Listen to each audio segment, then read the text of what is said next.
Them I see a week show. It's them I see a week show. From Barbados to Africa, voices unite. Educate minds, elevate sight. It's them I see a week show. It's them I see a week show. From Barbados to Africa, voices unite. Educate minds, elevate sight. It's the Marcia Week Show. Talk truth, build roots, stories unfold. Motivate change, mobilize is the mode, that's the MR code. Hey, we growing, we know it.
Craftsmen of our faith, firm craftsmen of our faith.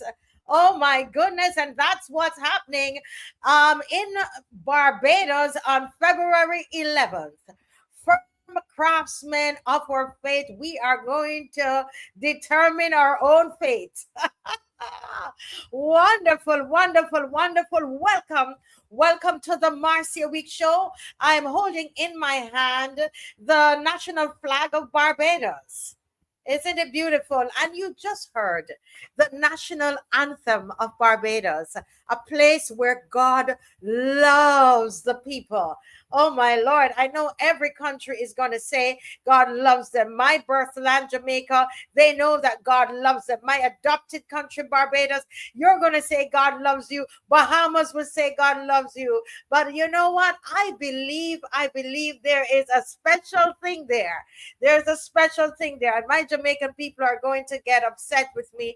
But the reason I say that is because of the purpose of God. There is something for Barbados to do in being a lighthouse, a wonderful lighthouse, so that people can be attracted to it. And it's going to be very important in time to come for what God has in store. And, I just had to share that little bit. because people going to my Jamaican friends and family will get upset with me. But it is according to, I believe, what the purpose that God has for Barbados. Do you feel special? Are you a Barbadian? And do you feel special? Let me see in the comment section. How many of you feel special tonight? How many of you feel? Judy Jills, good night. Do you feel special? Shirley, do you feel special? Mavis Lashley, do you feel special? Yeah? Do you feel special, Mavis? I'm a big girl. Do you feel special? Teroni, good night. Good to see you. Do you feel special? Matthew B, good night. Good night, Matthew B. Good night. Good night, Matthew B. Good night, Lucinda Allen. Joy and Faith. Do you feel special? Queen D, do you feel special? I am a big girl. Patricia Green. Lori Bob. And you all remember that I actually met Lori Bob in person, you all. I did. ADG, do you feel special? Everybody remember to like and share. That's what. Thank you, Lori Bob, for remembering to tell everybody like and share. Like and share. Let's let the likes go up. We always say to 500. We never get 500 likes. Why not? And sometimes we have 1,400 people watching. Jacqueline, Joy and Faith, Pauline Maynard. Hi, Pauline. Joyanne Roberts, Sandra Pierce, Sandra Brewster. Hey, Cami. Good evening. Farina, good evening. Monica Innes, yes. Oh, you feel special, Teroni. Yes. Honeybee, yes. God loves you. Sonia Perch, Sandra Pierce, Sugar Cane. Hey, Vi. Oh, my Lord, Vi. I was thinking about you today. I wish you could come home. Vi, oh my God. Could you please surprise us? I was thinking about you today. Oh, goodness, Vi, you're such a blessing to us. Thank you so much. Teroni, Iretha, Prayer and Deliverance Ministry. I know who that is. That's Apostle. That's Julia. Hey, I need my phone to get that name correctly. I'm so sorry. I don't know. I'm sure she doesn't mind if I call her by her first name. But I'm going to get that name tonight because I'm going to talk about her sons.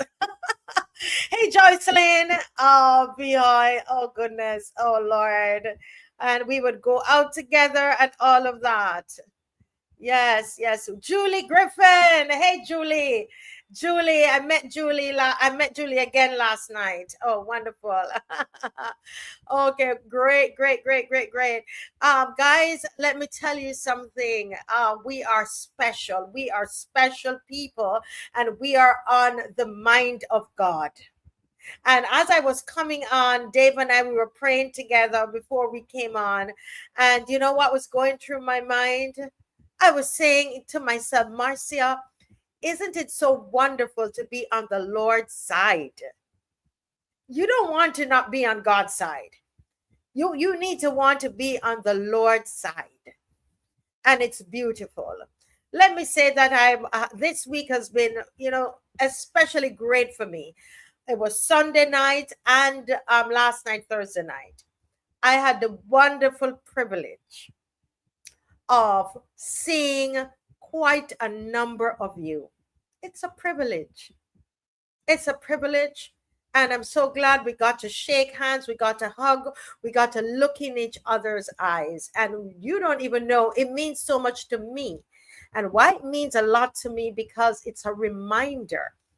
It is a reminder for me when I look in your eyes, and when I hold your hand, and when I give you a hug, or you give me a hug, or you shout out for me.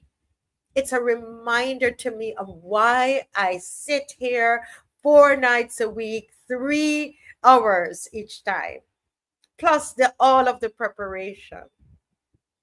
And I see and I feel the love from you.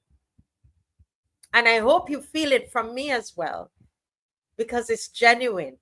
It's wanting to serve you the way God serves you. And it's a pleasure for both Dave and I. And we pray for you all the time.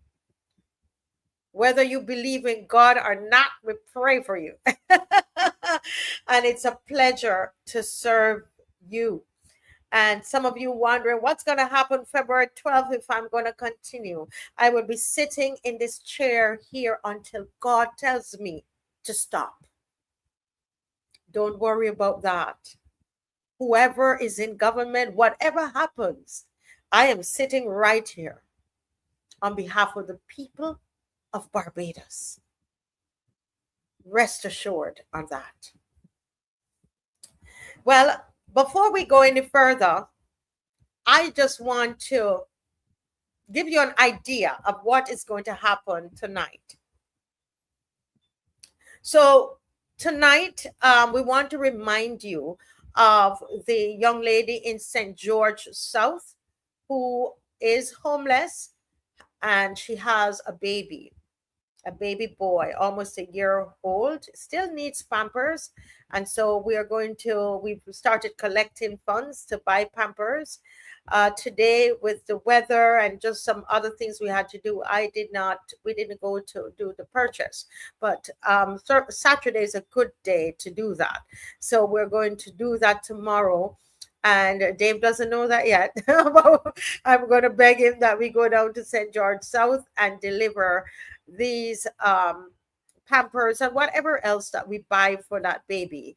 And the idea is that the mother is going to be able to save more of the money that she is working, because she has a job, and so that she can save towards her own place. All right. So we want to just not see, and then we don't want to see and walk away. That's not what we do here on the Marcia Week Show. I also told you that I had a long talk with Mr.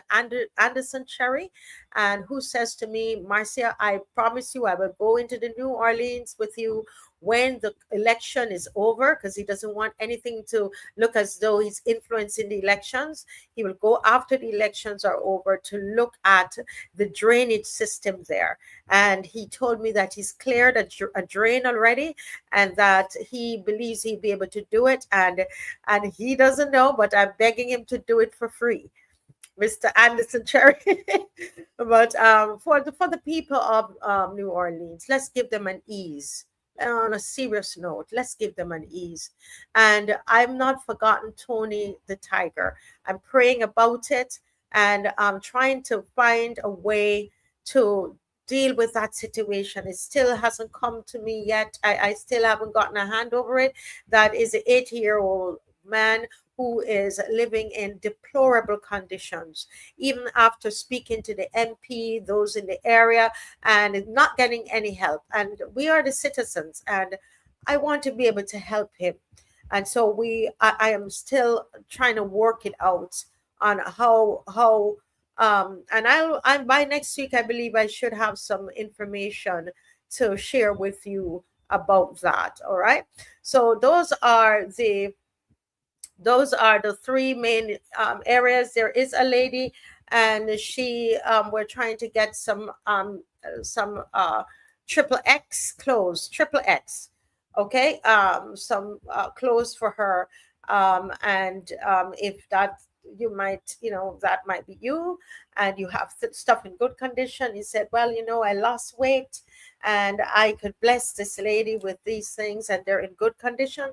2, 3, 6, 7,000. Let us know, and let us go and be a blessing. These are fellow Barbadians. Okay, let us be a blessing to them. Tonight, we're also going to talk about the voter list and electoral integrity in Barbados. We're asking a question: why are names missing from the voters' lists? And some allegations surrounding last-minute registration activity. I'm going to ask some questions about that. Then we have the Drax Hall land controversy. That is something that is going on up there in Drax Hall. We were in St. George South again today. And we have some serious question for the Prime Minister, who is the Minister over Planning and Development, and of course the Prime Minister of the country. And we want to know, why is it the land is being subdivided? Though she said there was a halt on this whole Drax Hall issue, right? A parliament is dissolved. There's no public debate. How did they proceed with that? We have everything to show you. The big sign is up. DLP manifesto proposals on cost of living. We went into 6 Roads today and had some discussions with some of the shoppers there as they were coming out of the supermarket to talk to them about cost of living and about some of the proposed tax cuts of the Democratic Labour Party, pension reforms, and any other economic promises. Then a big one for you. It has steel in it. This one is about the steel houses of Barbados. The steel housing project of Barbados. Okay, so there's a steel housing. You remember that project? Almost 60 million. Another housing project, not the same as the Hope project. It's a different one, people. You have the Hope project, that's 60 million. Then you have the steel houses. That's another $53 million. And we're going to talk about that. Yeah, we're going to talk about that. That is coming up. Oh, BIM Lady said she thinks she has some. BIM Lady, if you have XXX, give me a call, 236-7000. 236-7000. 236-7000. Yes? Okay. Now we're going to talk about OISINs, of course, and because coming out of that is where we had all the DLP proposals, etc., manifesto proposals, or items in the manifesto. But before we do that, there's a situation that occurred that came out of Independence Square. How many of you were at Independence Square? We were there that's when we were trying to do the live and it didn't work. Hey, Joshua. Hey, Joshua. Josiah. Hi, Josiah. Oh, my Lord. Josiah. That is my highlight. Dave, you need to find this for me. Dave, you got to find this for me, Dave. Look through and find this. That's my takeaway last night. You don't even know how that touched me. Josiah, man. Okay, so you were there, Mimi, Teroni, Carrie Polland. All right. So I made a post on this yesterday, and the post that I made was about a false claim. A false claim that was made, that was levied at Mr. Estwick. Mr. Estwick, former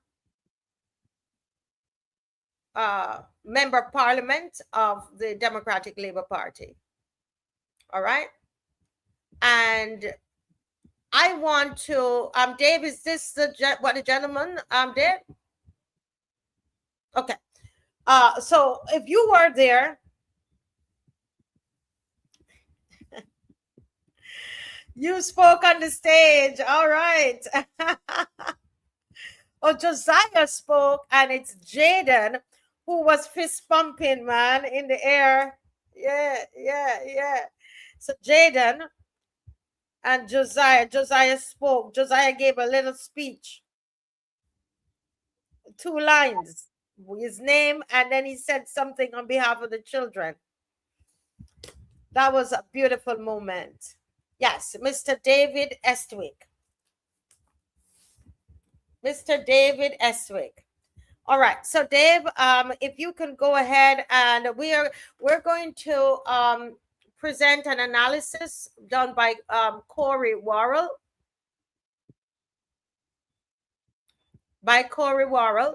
And I rather to let him do it, because they say that that you know what, there are actually people who believe that I come on here and tell lies. And so when I said it on my page yesterday, that these allegations being levied against David Estwick, that it was false, I was told that you know what, I'm lying. So let this gentleman, I'm not even on his page. Somebody sent it to me, and I can't tell the last time I've even seen him in person. We are not, you know, we don't have any contact. But I thought it's important to let this play. All right, very important. Hey, greetings, everybody. So you know what time it is. It's election time here in Barbados. The election is when? February 11th. So I am here again to just offer some perspective and to share some observations.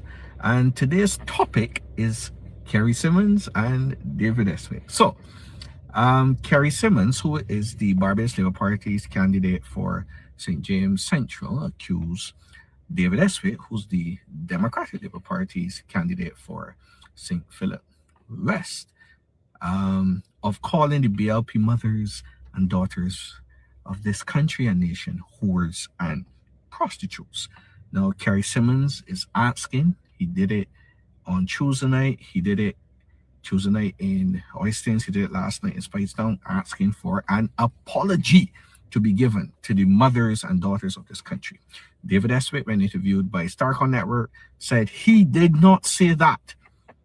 And he said he would, he said that he was referencing it to some other thing. I can't remember all the words, right? But he said he would provide the evidence at a later date. So what I decided to do, I went and did all the research, and I have the evidence to present to you. And at the end, I will share what my position is on it, and I look forward to hearing your position in the comments. So without further ado, here is what Kerry Simmons said. That man refused to pull David Estwick off of the platform on Sunday night when he stood on a Democratic Labour Party platform and he called the mothers of this country and the daughters of this nation whores and prostitutes. All right, so here is David Estwick's comment on Starcom Network. Let me say to the Barbadian public that at no time in my speech in Independence Square that I attacked any woman in this country. My statement was regarding the actions of the Barbados Labour Party borrowing money and being dictated to regarding the value systems, cultural behaviors that they have to follow in Barbados that are alien to the country's culture and values. Thus, they were prostituting the country for money. I will present the facts of the country in a detailed way to support my statement. The Prime Minister can cut and paste as much as she wants and put on TikTok or any other talk, but the facts will remain the same. All right.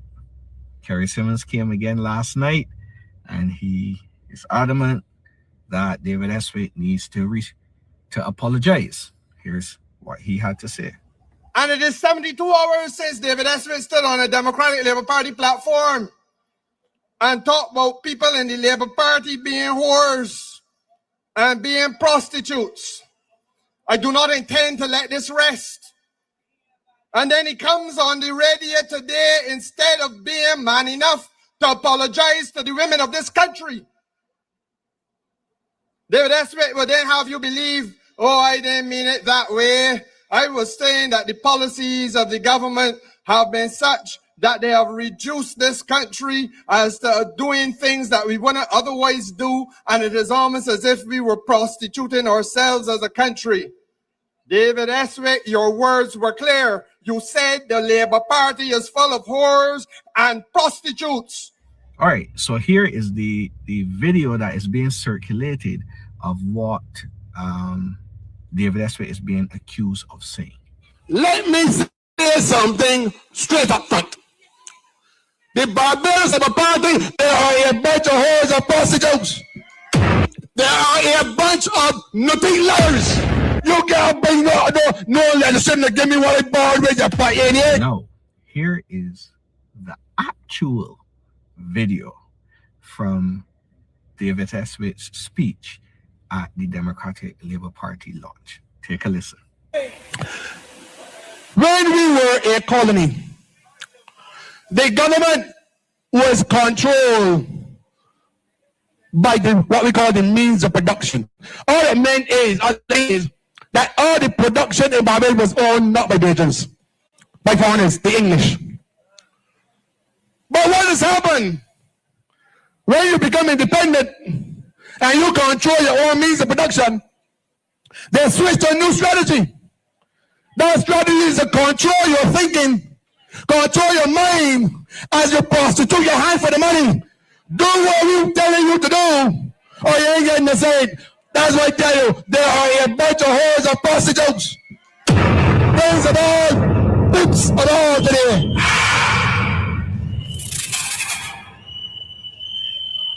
Look. No. Having heard what David Eswit was accused of saying and what he actually said, in all fairness, David Eswit is correct. He did not say what he was accused of saying. If you look at that video, the video was actually doctored. It was cut up and somebody stitched together certain parts to misrepresent what David Eswit was saying. So in all fairness, David Eswit is not guilty of what he is being accused of. No, that's the first thing. Second thing, Kerry Simmons has wrongfully accused David Eswit. It could be a case that Kerry Simmons ain't recognized that the video was doctored and he's just going based on the account of what was presented to him. So Mr. Simmons, you gotta be the bigger man here. And you gotta apologize to David Eswit for wrongfully accusing him. And thirdly, David Eswit, you in the Starcom Network interview, you mentioned the Prime Minister could go and chop up this and that and put it on TikTok or whatever. Mr. Eswit, you can't accuse the Prime Minister because you have no idea who it was that actually doctored the video and misrepresented what you said. And quite frankly, the Prime Minister ain't got time for nothing like that, right? So you got to apologize to the Prime Minister for wrongfully accusing her. You know, it seems like everybody got to apologize, right? But so that's just my perspective and my observation that I wanted to share with you. What do you think? Let me know in the comments. My name is Corey Worrell. Much love, much peace, much respect, and may God richly bless you until I come again. Hey, greetings, everybody. So you know what?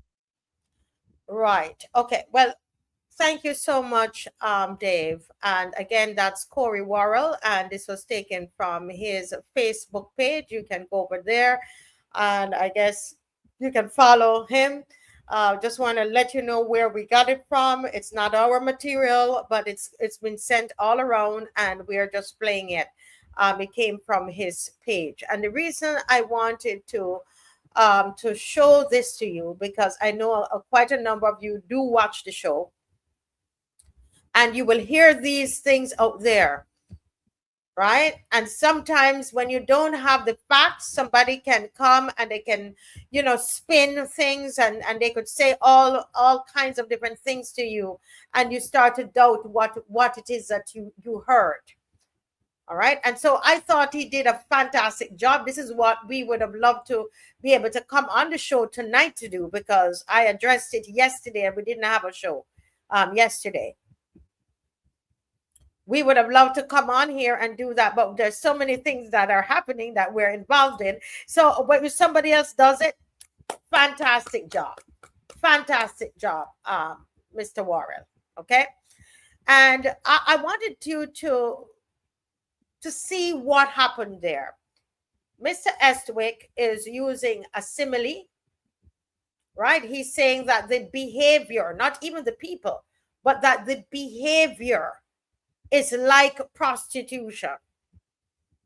So he moved from a simile and then he went to a metaphor. My little ones that are on, who would know about this? Josiah, I'm sure, would know about metaphor and similes.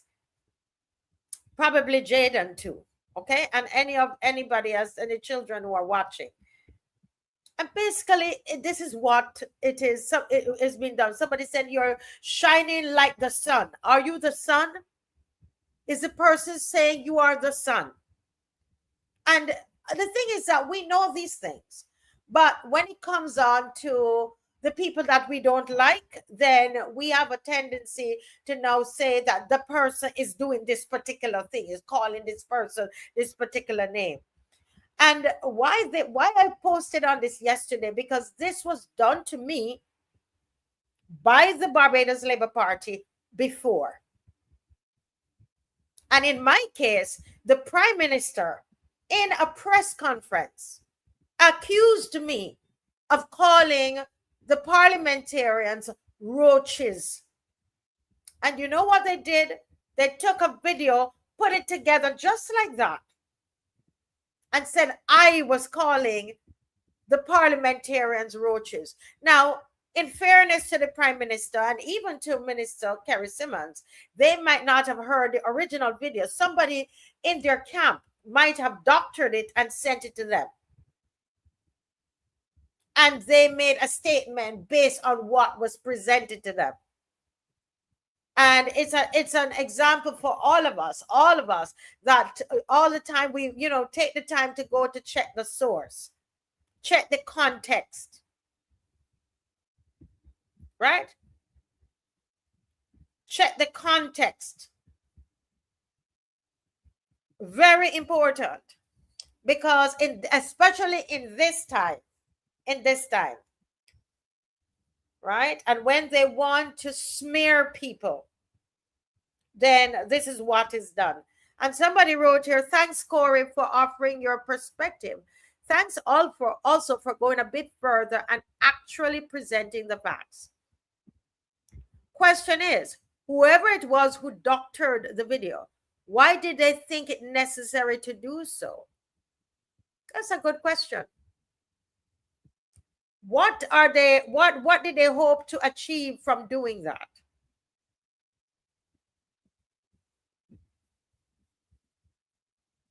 Yeah. Now, somebody says, don't get distracted. It's not distracted. We're not going to spend the entire night on it. And you could see from last night that the DLP was not distracted at all from it, because their thing just went up. They were not distracted.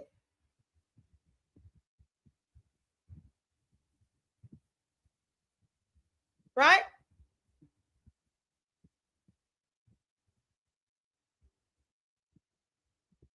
And so what Estwick was saying is that the key message there was that the government was stretching out their hands. And he never even called the name of a person, much more to call the women and the daughters and the mothers of this country, and the way he was speaking. He should be ashamed of himself tonight.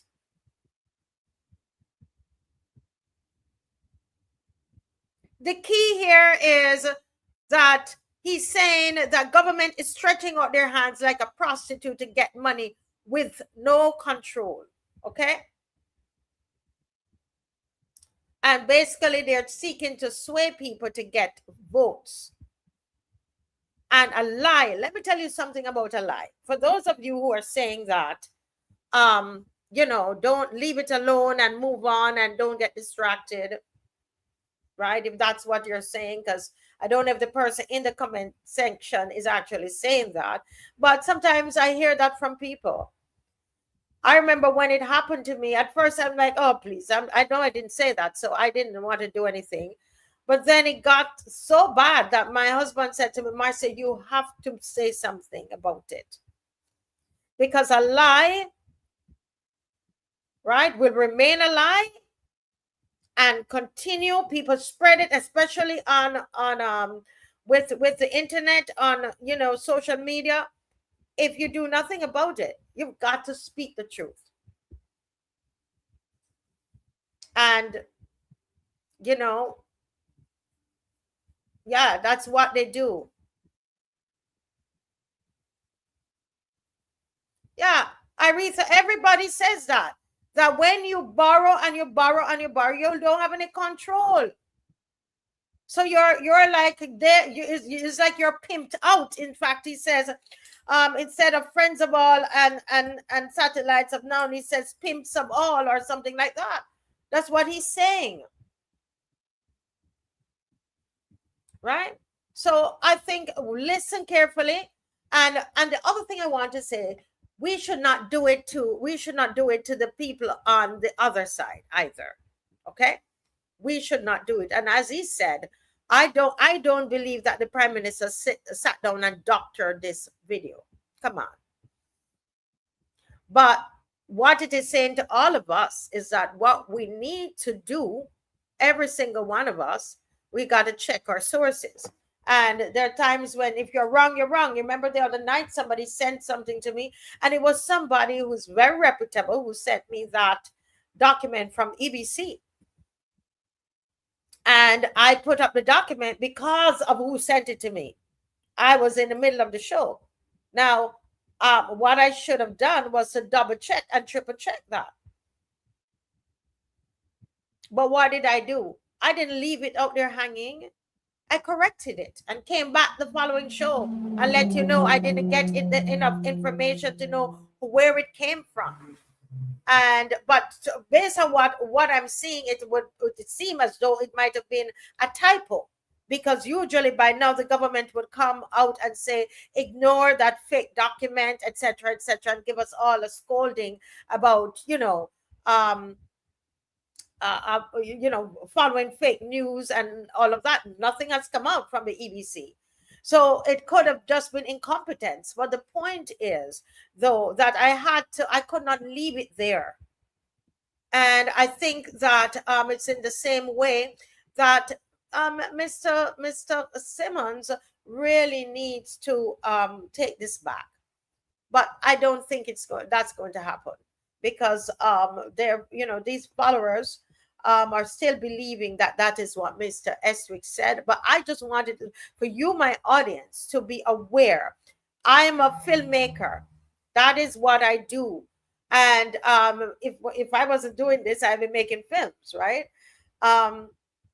And you can take a film. I could take anything on the internet and put different music to it, and I could create a whole story from something on the internet that has one story that's already created, and I could take that and I could write a whole story, and I could use the same footage, and I could it could be a happy scene, and I could put the right music and the right story to it and have you crying.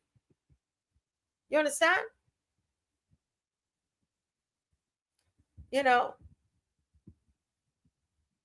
Yes, he's making an analogy, and we all went to school and everybody knows. Right. No, I'm not going to play it again.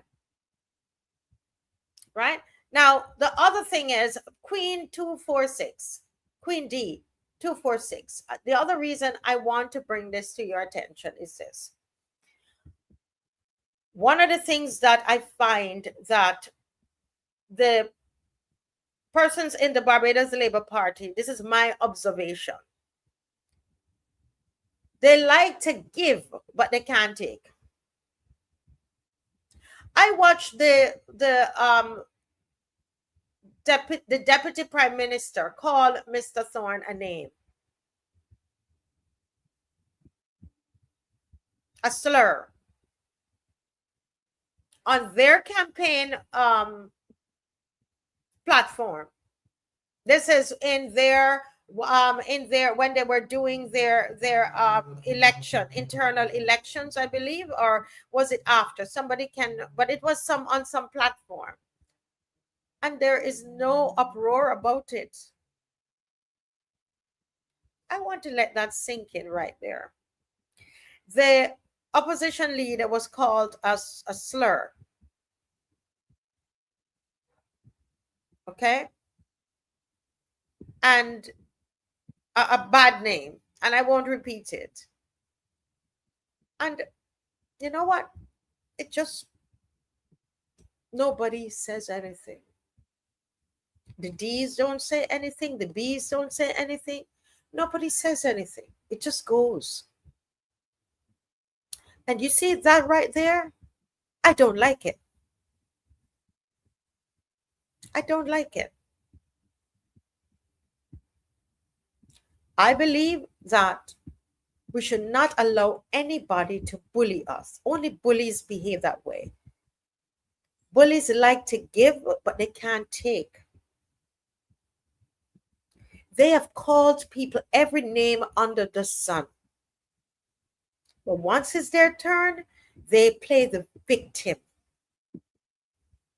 And the main person who loves to play the victim is the Prime Minister. And we have Michelle and Michelle. We have the number of times that they called Mr. Thorne a slur. We've got it all listed down. And mainly done by the Prime Minister, mainly by her. By her, nobody else. Meaning there are others, but the ones that we have listed is from her. But I guarantee you, you're going to hear her again this election cycle, complaining, being a victim. And that's a sign of a bully. That's what bullies do. That's what they do. When you reach back far and you thump them in the mouth. Then it's a big thing. But they love to pull at you and love to do this, and they love to, they are free to do whatever they want to do. And I just want you to be aware of that. Right? So you see somebody comes on here. Look at somebody come on here. No, Trey. So you come on here. Look at this. Look at this. You come on here. You don't want the Prime Minister to be called any names. Everybody look at Trey. Trey is the example tonight. Trey. You are the example of what we're talking about tonight. You do not want your leader to be called any names.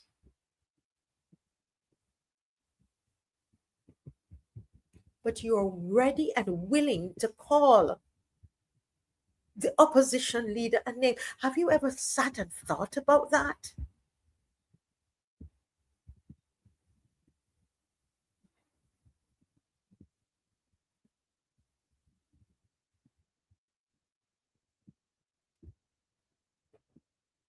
And I want tonight, there are times when I deliberately begin now to call the Prime Minister a name. I'm not ready to do that again because I do it for a reason. I do it for a reason because I want you to understand and to feel that. I won't do it tonight. You see? So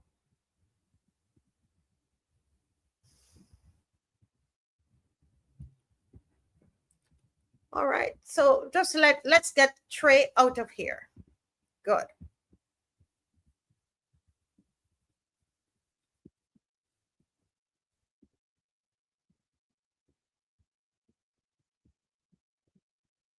So we're not going to call him any name.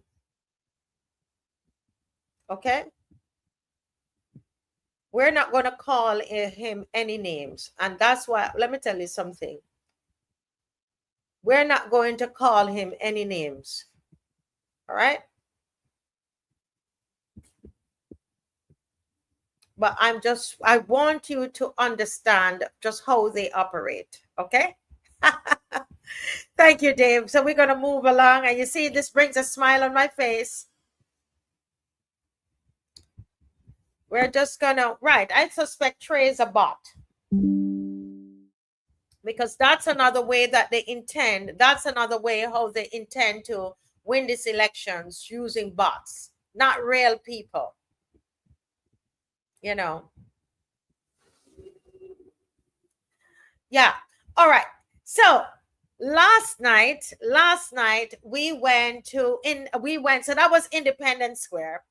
Last night we were at Oystins, okay, at Oystins. So we went to record Oystins, and we were there with the Democratic Labour Party, and Dave has a little piece of something that he wants to share, and already I've got a big smile on my face because we finished talking about that.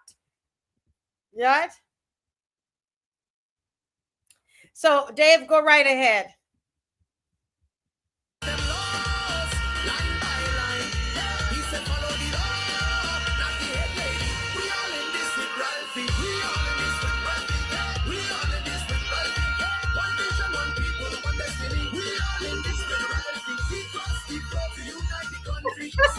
One more time.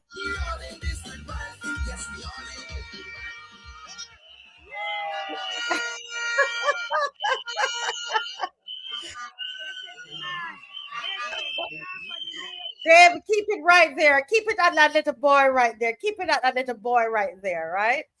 Now, this is what you call organic. Do you know that I know somebody would look at this, you know, and they will say that this was planned. It wasn't planned. And, you know, not because I spoke to Mr. Thorne. I have not spoken to Mr. Thorne about it. I was standing near these two little boys, a little girl and their mother, right? Who they're in the chat tonight. And I tell you, nothing was planned. The little children were standing there. I didn't even know when they left. The rain was falling, and we loaned them an umbrella, or we were sharing an umbrella. I'm not sure what was at that time, right? And all of a sudden, when Mr. Thorne was going up, I saw the little children up there. And I was saying, whoa, how they got up there so quickly? They were standing right here beside where we were. And the children went up there, and the mother is saying she doesn't know, she didn't send them. The two little boys, I don't know if the girl went. The girl is the oldest of the three. And believe me, nobody planned it, and the mother did not send the little children. They went up there. How they got, I don't even know if they know Mr. Thorne. Oh, so they're telling me the sister didn't, they're in the chat, so they're telling me that the sister didn't go on. I need to have them on the show one of these nights if their mom will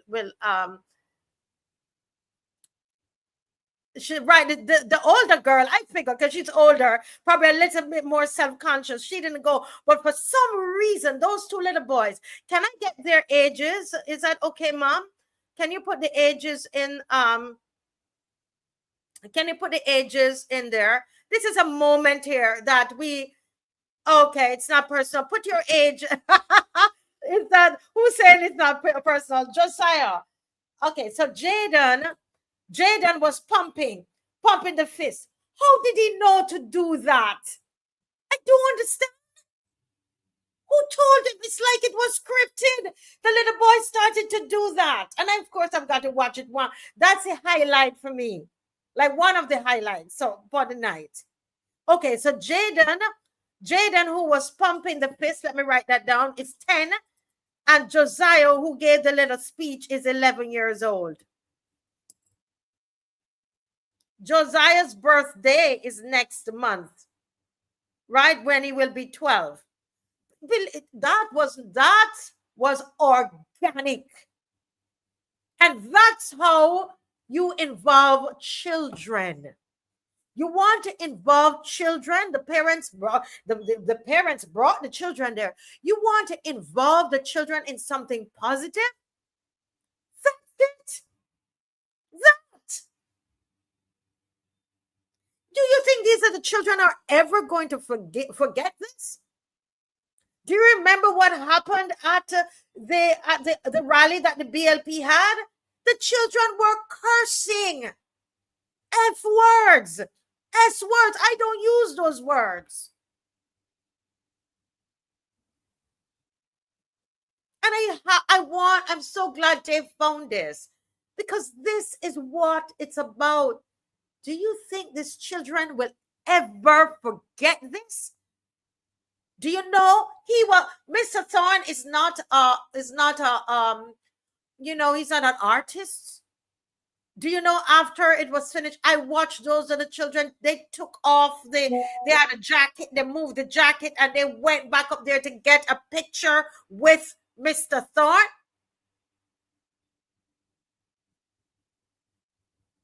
Huh?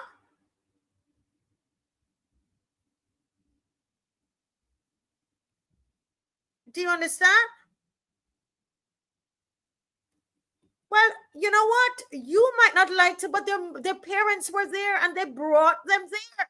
And it meant a lot for those young boys. You should look at their faces. Look at they're showing the mother. That's my mother down there. Look at their faces. Dave, can you just do that again? I just love that pumping of the hand, because I work with children, right? And I just love to see when it was all so spontaneous. And we want to hear what Josiah says as well, right, Dave? So can you go ahead, Dave, and play that again? This is so beautiful. This is so beautiful. It was so beautiful, honestly. It just spoke to me. You could go back some more.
Good night, Barbados.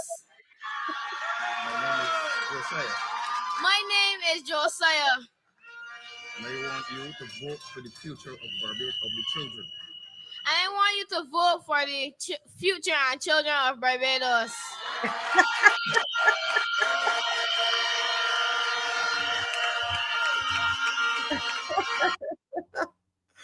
Oh wow, that they will never forget that. They will never forget that.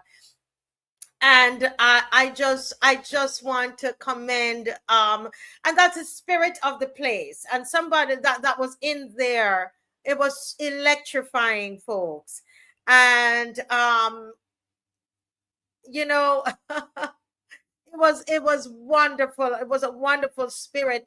The other thing that was amazing about this, so that was one for me, the pumping of the arm of this little boy who just did it on his own.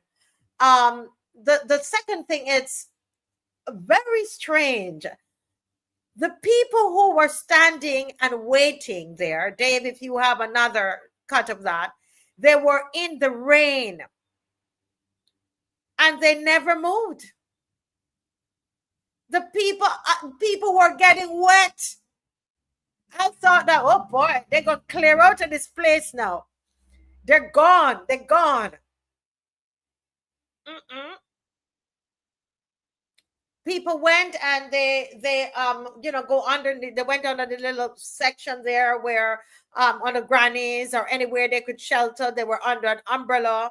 And you know, yeah, I mean, myself, I was wet. You know, but people were, they wanted to hear, they didn't want to leave. They didn't want to leave. You see, when we move this, you see the umbrellas were out. The people, that's the umbrellas there, folks. They did not want to leave. Yeah. They did not want to leave at all, at all, at all. They wanted to stay there. And I thought that, you know, that was awesome. And yes, I know that there are other important parts of the meeting that need highlighting, but I think that these are natural, these things is what a lot of people don't realize. These are the things that people remember. These are the things that were not scripted. The rain was not scripted, and the way we respond to the rain was not scripted either. Those children, there's no script to those children, with those children, but it happens. And these are moments that it will always be in our hearts. And that's just how life is, you know. So those were some of those unscripted moments that were really, really, really wonderful. Now, going to the some of the proposals, right? The proposals. But before I go to the proposals, I think it was Pedro who said something. Wow, it's now 47,000 views. 47,000 views on the event. Wow, that is amazing. That is simply amazing. And that's going to segue me into my next point. The next point I'm making is this, that can somebody name the entertainer who was there? Can somebody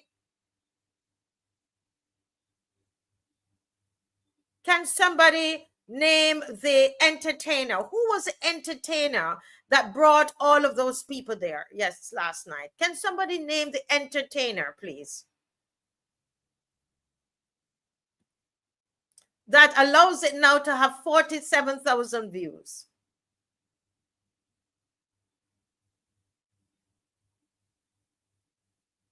I'm waiting.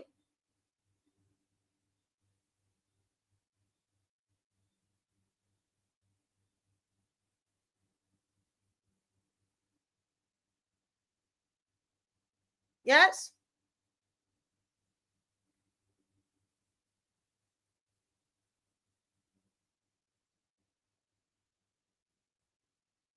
Was there an entertainer? Anybody saw an entertainer, even if you weren't there in person? Did you see an entertainer come up on the stage? Did you see it on the advertising that was put out? Did you see an entertainer there?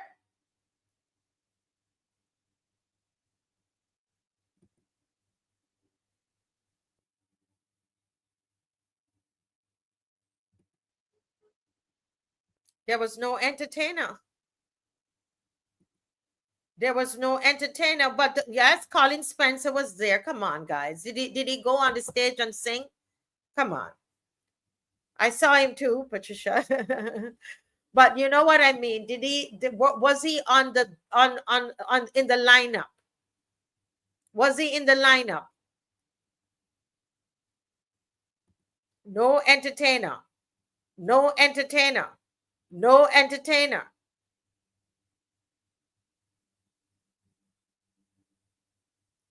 All that it was what? It was just what they announced. They said it's the introduction of the candidates. That was it. You had the national anthem And you had the introduction of the candidates, and you had those in Christchurch, they spoke, and then you had Mr. Thorne gave the final speech. That's it. They played their music in between. That's it. That's it. No big movie screen, no bells and whistles, no nothing, just the meat of the matter. That was it.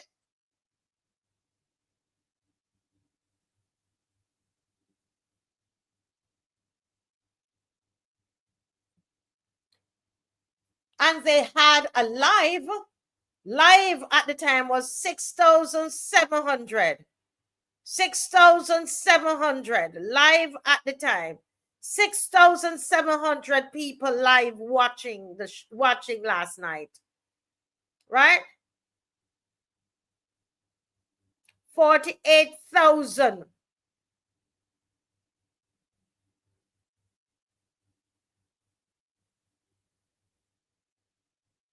Oh, this is a BLP stat. Okay. Well, the BLP, the DLP had over 6,000 at one point watching.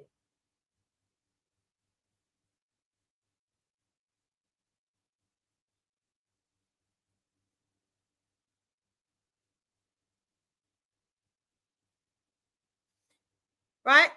And they had entertainers at their event, paid entertainers. Even their theme song, when you check their theme song that they have, their theme song has about probably 4, if Michelle is listening, she can tell me, 4 or 5 entertainers who's singing on it with big names, Allison Hines, and I mean the biggest names in Barbados.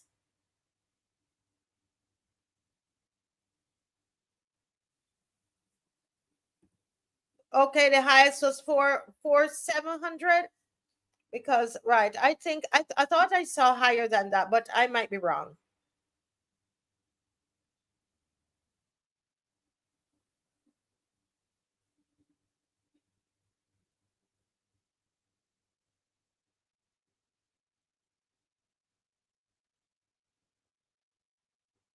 Now,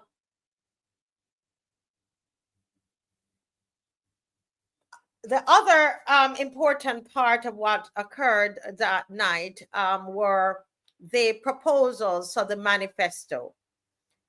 And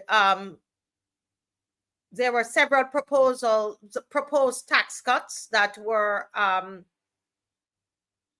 shared with us. And I guess they're not proposals, it's what they're planning to do. This is what they're actually planning to do. Right? Dave, if you can send Mr. Bob the link for me, please, and also Apostle Canterbury. Thank you. I'm not seeing Adrian. But there was some price cuts, tax cuts that were announced, and something to do with local government, which we're going to kind of look at it tonight, but in an interesting way, where I took the camera and I went to Emerald City in 6 Roads as people were leaving the supermarket, and I had a discussion with them about cost of living and the proposed tax cuts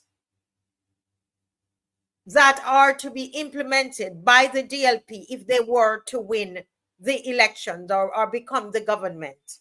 All right. And Dave is gonna set up to show you those at the moment. But can you write in the comment section, write what you remembered? What is it? This is class. What do you remember, Mr. Thorne, on behalf of the Democratic Labour Party? What were some of the proposed tax cuts? Can you go ahead and write that in the comment section, please?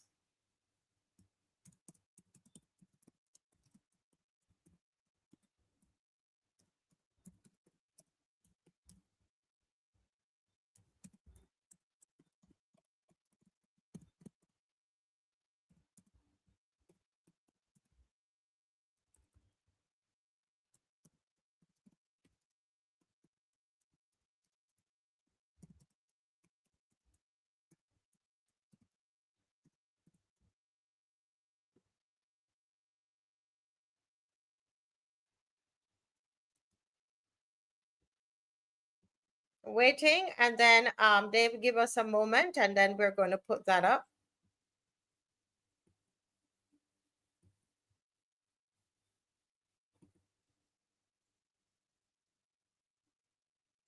Let me read some of the comments. VAT back to 15%.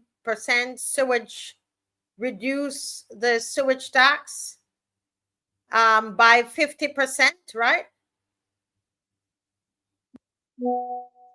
The sewage tax is reduced by 50%.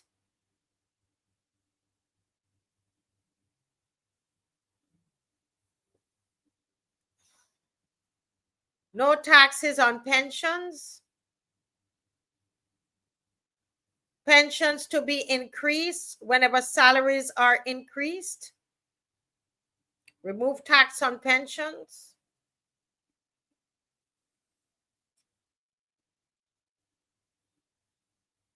Right, the sewage cut in half. Right, 50%. That's what I remember. Yes.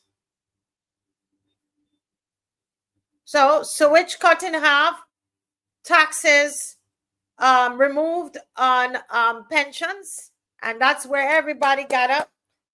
And also, once salaries are increased, that the pensions increase.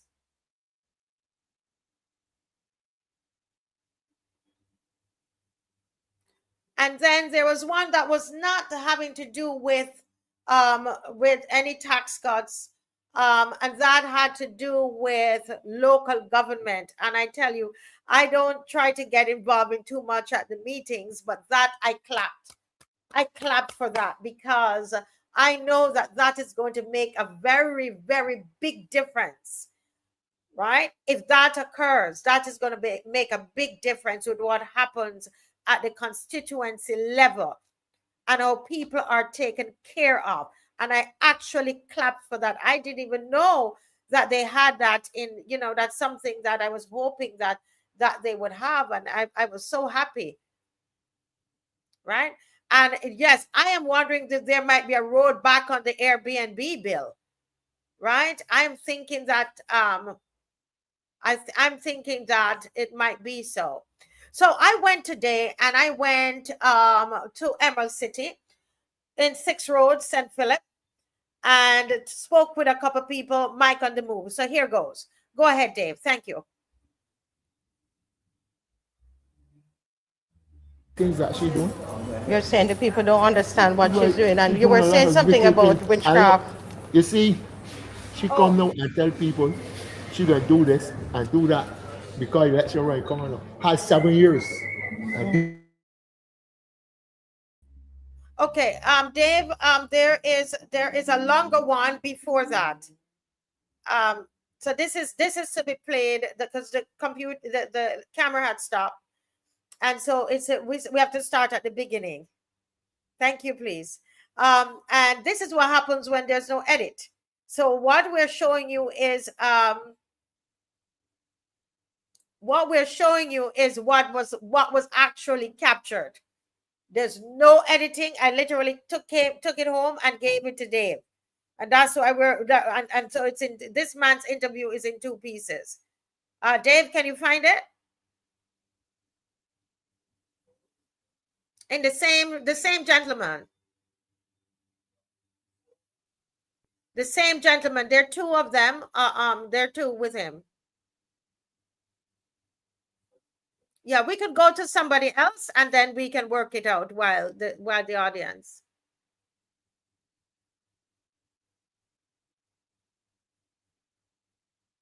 Just let me. Well, the cost limit is so high that people doing just what they feel like. The what? Doing what they feel like. Cost of living is so high, they're doing what they feel like. So what do you mean? Selling what the whole prices they want to get at. They sell, yeah. They sell the prices, put the prices that they want on it. Right. Right. You understand me? So it's tough for people. He's coming there right now. That's what they're done here. Next day, everything is so high. The price is too high. What's the hardest thing you find when you come here to buy something you like to buy? Sometimes you have to put it back. What is it? What is that thing? Usually like meat. Meat. So it's hard to buy meat. But they still sell. Yeah. You have no choice. You have no choice, but it's too expensive. too expensive for you. Now, do you know that there is a proposal? One of the parties proposing a 2.5% cut from the VAT on everything. Do you Which think one? that might help? Which one did that? They're proposing that when they get in, that's what they're going to Which do. one? This is the The DLP. DLP. Yeah, Well, if they win and they could do that, that would be all right. I did you know what I mean? that would be all right. That would be all right to do that. Yeah, You gotta go and come back now. Because I live there. I live with you. Okay. yeah. So you think I can walk with you? So Okay. yeah, you think that might help? That might help. But you see, Mhm. the thing about it here in Barbados is that if you look at it, on the DLP, they haven't borrowed money from nobody. Mhm. Even the Kevin Stanford had this Brazilian borrowed the money from the Chinese government. Mhm. Then they wanted to get the money. Stanford will do you all going that way? You all want to go that way? I come, but don't Yeah. put me on camera. No. Mhm. Mhm. We went Stanford body. Mhm. Brazilian bought this 30 million dollars from the Chinese government. Yeah. So then they want the money back. Mhm. Sandy went to the IMF. Sandy said, no, I'm not going that way. Mhm. Sandy come up with an 8% cut Mhm. on the government people. They complain, but it worked. It worked. You It really? worked. Oh, And okay. then after that, American Airlines cut 15% of the staff. We make 8%. Other countries follow that Mhm. Mhm. because they said it was a good deal. Right. And they get the money back after 2 years. Mhm. But he lose the government, but the government St. Peter William now. Arthur. Arthur Arthur with the won. government. Right. Arthur said he never seen a deal but it works. It's a very good. It's a good deal. Right. That's So what he so said. you think, because what they're planning, DLP's planning to do, I heard it last night that they're going to cut the sewage tax by 50% as well. They were thought what they're gonna do. You understand me? Mhm. But they gotta win the government first. They had to win the go. So are you voting? I always vote D. I don't want to vote D. Oh, okay. For years okay, and years. okay. And where you live? I live in Christchurch. You're in Christchurch. Mhm. Okay. I always vote D. I never vote about but just D. Okay. All right. So Well, I don't know. Don't put me on the camera crying like that. yeah. No, it's on me. Yeah, it's on me. But It's on me. If I don't quite understand Mhm. how it's going, you know what I mean? Mhm. But you all got to go, right? Yeah. All right. So you can talk a little bit longer if I give you some more history. Yeah, I would have loved to get some But more you- history, but the and lady's look- waiting on you. Even nobody will know me. Oh, I thought You you know were. you? I don't know that. Oh, sorry. Even the time when Sanford with the Prime Minister, he said Mhm. everybody can go to Queen's College, can't go to university. Mhm. Everybody never can't go to community college. Right. He said like if a person, if he comes with a Chinese name, Mhm. the what's it called, the Polytechnic. Not Yes. the Polytechnic, the thing The BCC, not BCC, the other one, the Community College. No, the other one, the Independent. Huh? No, not university. No, the one. Polytechnic. No, that's the one you learn trades. Mhm. Polytechnic, that's right. Right. Sandy came up with that. He said, huh? Yeah, Sandy came up with that. Mhm. And he said, and it works. Right. And then when he built the building down there, the government said that about elephant and who using it now? Mhm. Who using it? Not them. Okay. Right. That's true. They're using it for the Right. Boston University and these all places so like that. They use it for these all. But You ready, darling? did you check it? Sell not that. I can't carry sell not that. No, tell me. No, wait a minute, darling. Listen, I will drive you by stop gas here and get the bus and go down there. You want to have All right. Okay. Let me leave you then. No, you can talk to me some if you want. Right. to. Okay. I thought you want. I ain't got anything Yeah. like that. No, Right. I got pictures. Because where you going to? Huh? Castle? I good, sir. Good, man. All right, sir. I can take you there now. You can go there now. Yeah. Right. So she's ready. She's ready. Yeah. So I can talk to some more Yes. about these sort of things. But even when Sandy said that 8% cut, one out to agree with it. It worked. It was very good. It was very good. Right. They saved the money from going to space. Mhm. But this government always borrow money all blast and that. Right. That's all it's going born. Yeah. Did you check your name to see if your name on the I voting list? that and I don't You care what have to happens. check. I know, but I know where it goes, so in case it don't happen, I did. I know. All right. And the thing about it that Watch it. you know, it's really I don't want to see a camera that is. Right. Well, thank you. Thanks for calling. Thanks for speaking. You should call the Electoral and Boundaries Commission ahead of time.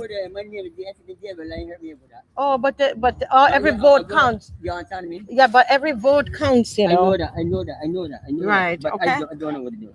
All right. I, Okay. I give me back, I make them, I human still. All right. No problem. Yeah. Yeah. So, guys, there you have it. This is an older man. He's about, I think, probably late. Oh, he's definitely in his 70s. And he is saying that, well, things are hard, especially meats, and he believes the 2.5% might work if they get it done. So everybody's saying if they get it done. So might give a little ease. So yeah, there you have it.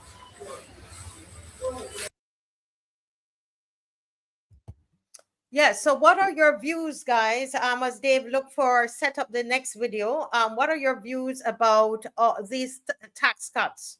The 2.5% Yes. VAT cut. What are your views on that? And also, what are your views on the taxes being removed from pensions? And what are your views on those things? Okay, so let's hear in the comment section.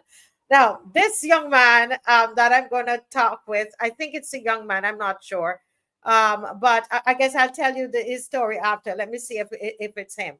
All right, go right ahead, Dave. So we are here and we're talking to a gentleman here. You can't see him. But let me come closer so we can actually hear his voice. And yes, that's right. So we are asking about the cost of living in Barbados. You're Barbadian, by the way? Yes, I am, yeah. Oh, really? Have you ever lived outside of Barbados? Not but travel outside of Barbados. Yes. In other countries in the Caribbean, it's a lot cheaper to live there than to live in terms of the cost of living. For you think it's a bit cheaper? Yeah, found that, especially in most things, especially in meats and so on. Fresh meat and so on, it's a lot cheaper. Barbados, simple things like chicken wings, really, really expensive. So it's tough on the pocket. So you have to really, really measure and just try your best because it's definitely expensive. Right. And if you have to go to the supermarket twice a week, you can be out by lots and lots of money. I just went in the supermarket and bought two items. Two items that came out in my hand were for $32. You know, so it's wherever you go, it's pretty expensive. People talk about shopping around, but how much shopping around you can do? Because when you think about the distance you have to go to shop around, the cost of getting there and so on, it may not even work at the end of the day, but it is definitely expensive. And to be quite honest with you, it seems to be creeping up all the time. In other words, you don't ever see it. You can't ever go in the supermarket and say, well, last week I paid $5 for this item, this week it is $4.99. It's true. It's always up. So even things that you think should be coming down, they never seem to come down. Right. And so as you hear that it goes up because of the shipping. And then for some time ago, you heard that shipping went down, but yet the cost never came back down. So it's you feel as if you're being robbed every day. You have to survive. You have to eat. It is tough. It is tough for most of us. I guess they also are able to enjoy their standard of living, but especially for the poor and the middle class, eating and surviving is pretty tough. Even the things that you buy on the streets, like potatoes and so on, they're not cheap anymore. I bought a yam a couple of weeks ago, and it was one yam that cost me $18. Wow. Seriously, yeah. How much a pound was it? That had to be like, I figured it had to be about $8 a pound. $8, yeah. That's when we buy it. It's $8 a pound. And I love yam. That's the bad thing about it. Already when I took it up, I was so sold on it that I didn't even worry to put it back down. But it's hard. Yes, and if you haven't had a yam for a long time, you see one, you feel like eating it, but it is hard. So I don't know what I'm sure that something can be done to ease it. What do you think can be done? There has to be some means of talking with the people who bring the stuff and so on. The whole idea of the VAT being at that That went up to 17% or something like that. 17.5. 17.5. It was supposed to come back down, and that has not come back down. And I think 2.5% is a lot. And then, So you think the 2.5? You know about the 2.5%? yes, That's being said. That is the DLP is saying if they get back in office, they're going to bring it back to 15. that would help.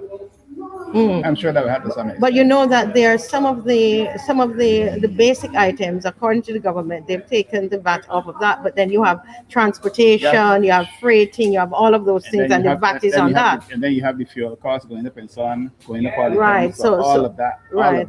adds. Right, but so and VAT is on all of that. So if you Yes. take the 2.5, then I believe it will. It will come off to some extent. Okay. Maybe not a great amount, but it could at least save you a few dollars Right in your pocket. in your pocket. What about their suggestion about the sewage tax? Did you hear that they're going to cut that in There are a lot of half? taxes that we're hearing by Barbados that maybe they were justified when they were required, but Mhm. that sewage tax can be reduced. Mm-hmm. Because that is a burden on everybody. And any little extra you get in your hand can help. Mm-hmm. There's also the tax you pay on credit cards and so on. Mhm. And that went up. Mm-hmm. Was promised that it was going to be eased. Mm-hmm. I understand. Is that Yeah, 2%? Yeah, I think it's 2%. And Mhm. I'm sure this can be ease in that too Mm-hmm. to help the people. Sometimes you get the We need the impression that ease. we need the ease, and I get the impression that people feel happy to say that Barbados is the most expensive country to live in. But those who are visiting, they're going to enjoy it for a while. Mhm. But for us who have to live here all the time, it is difficult. Yes. It's a challenge, and anything that can be done to ease. It is. would- Thank you. would- Are you would- going? Do you normally vote? Yes, I'm voting. And your name is on the voting list? Yes. You're yes. sure? I checked to see how somebody You're was checked. here. You're checked. Yes. And where do you live, sir? St. George. You're from St. George. St. George. Yeah. And St. George, you're south or I'm the south.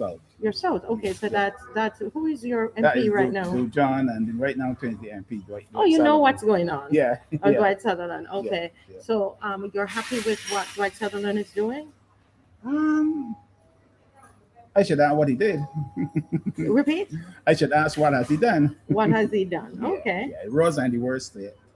Oh, Very, very bad state. And you can see all around that St. George really requires some work. Mm-hmm.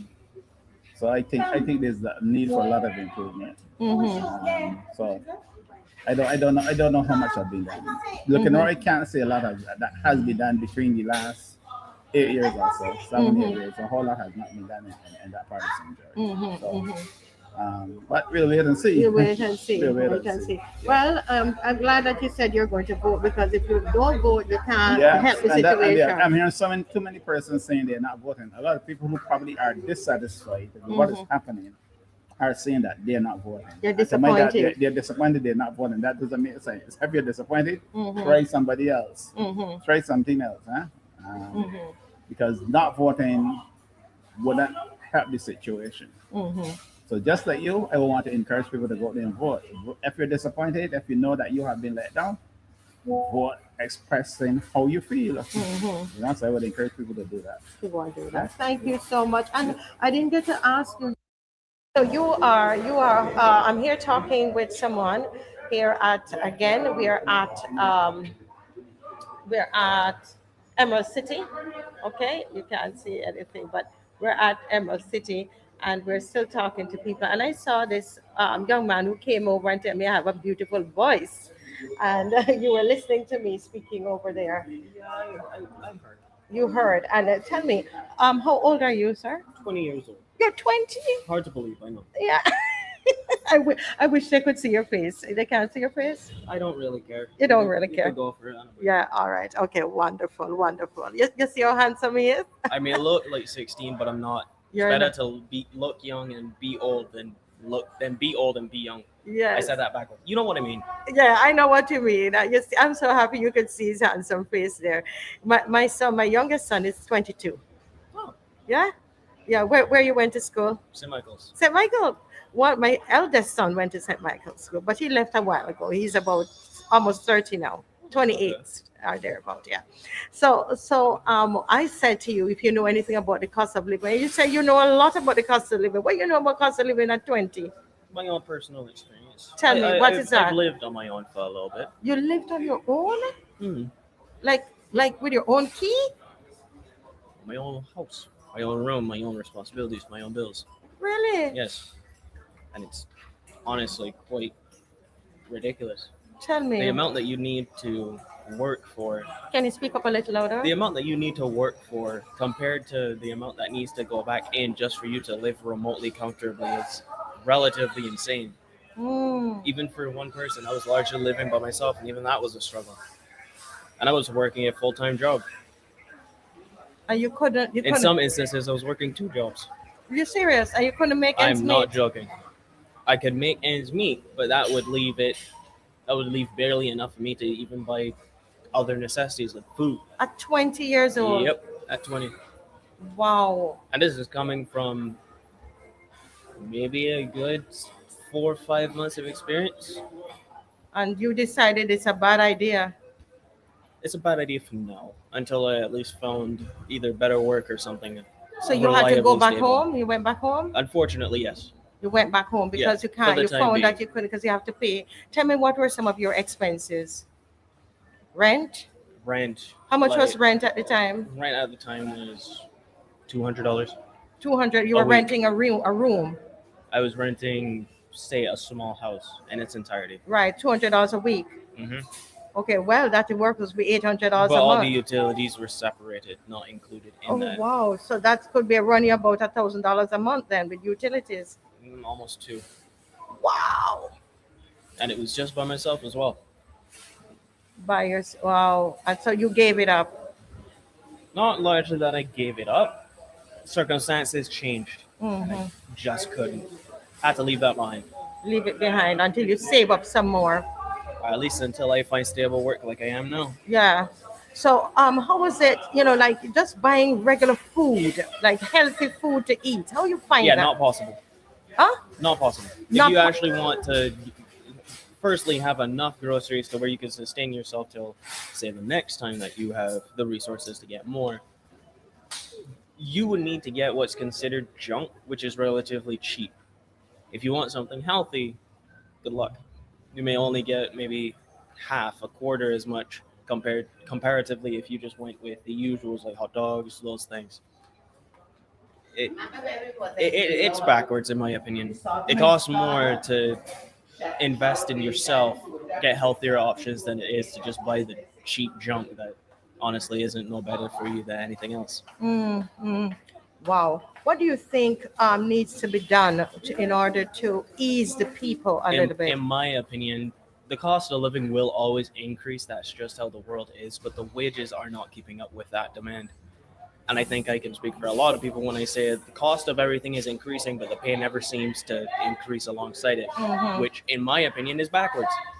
I don't understand how it could be more expensive to buy bread than it is than the amount of money you work to buy that bread. And I know minimum wage has been increasing. It increased twice in the last like 2 21 years. cents.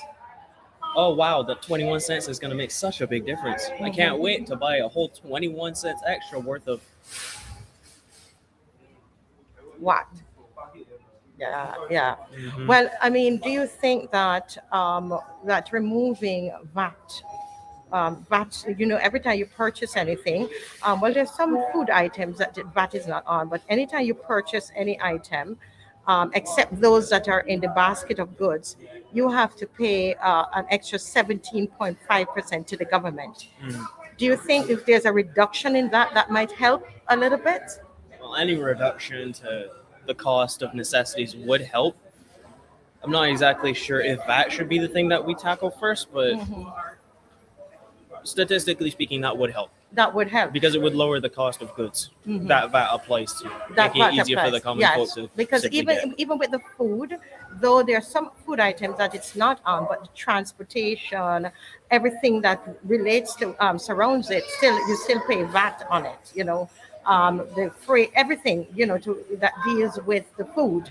So it might help. But what about? Did you used to pay water bill? Yes. And do you know that there's a sewage tax there that you pay? Unfortunately, yes. You know about how I you was- know about these things? Because I had to do my research to make sure that I wasn't getting swindled out of money that I just didn't have. Didn't have. It's So better to do your own research to know what you're paying for and to why. Otherwise, you're just giving money to someone or something that you don't understand. yeah. So how much were you paying for sewage tax? You remember?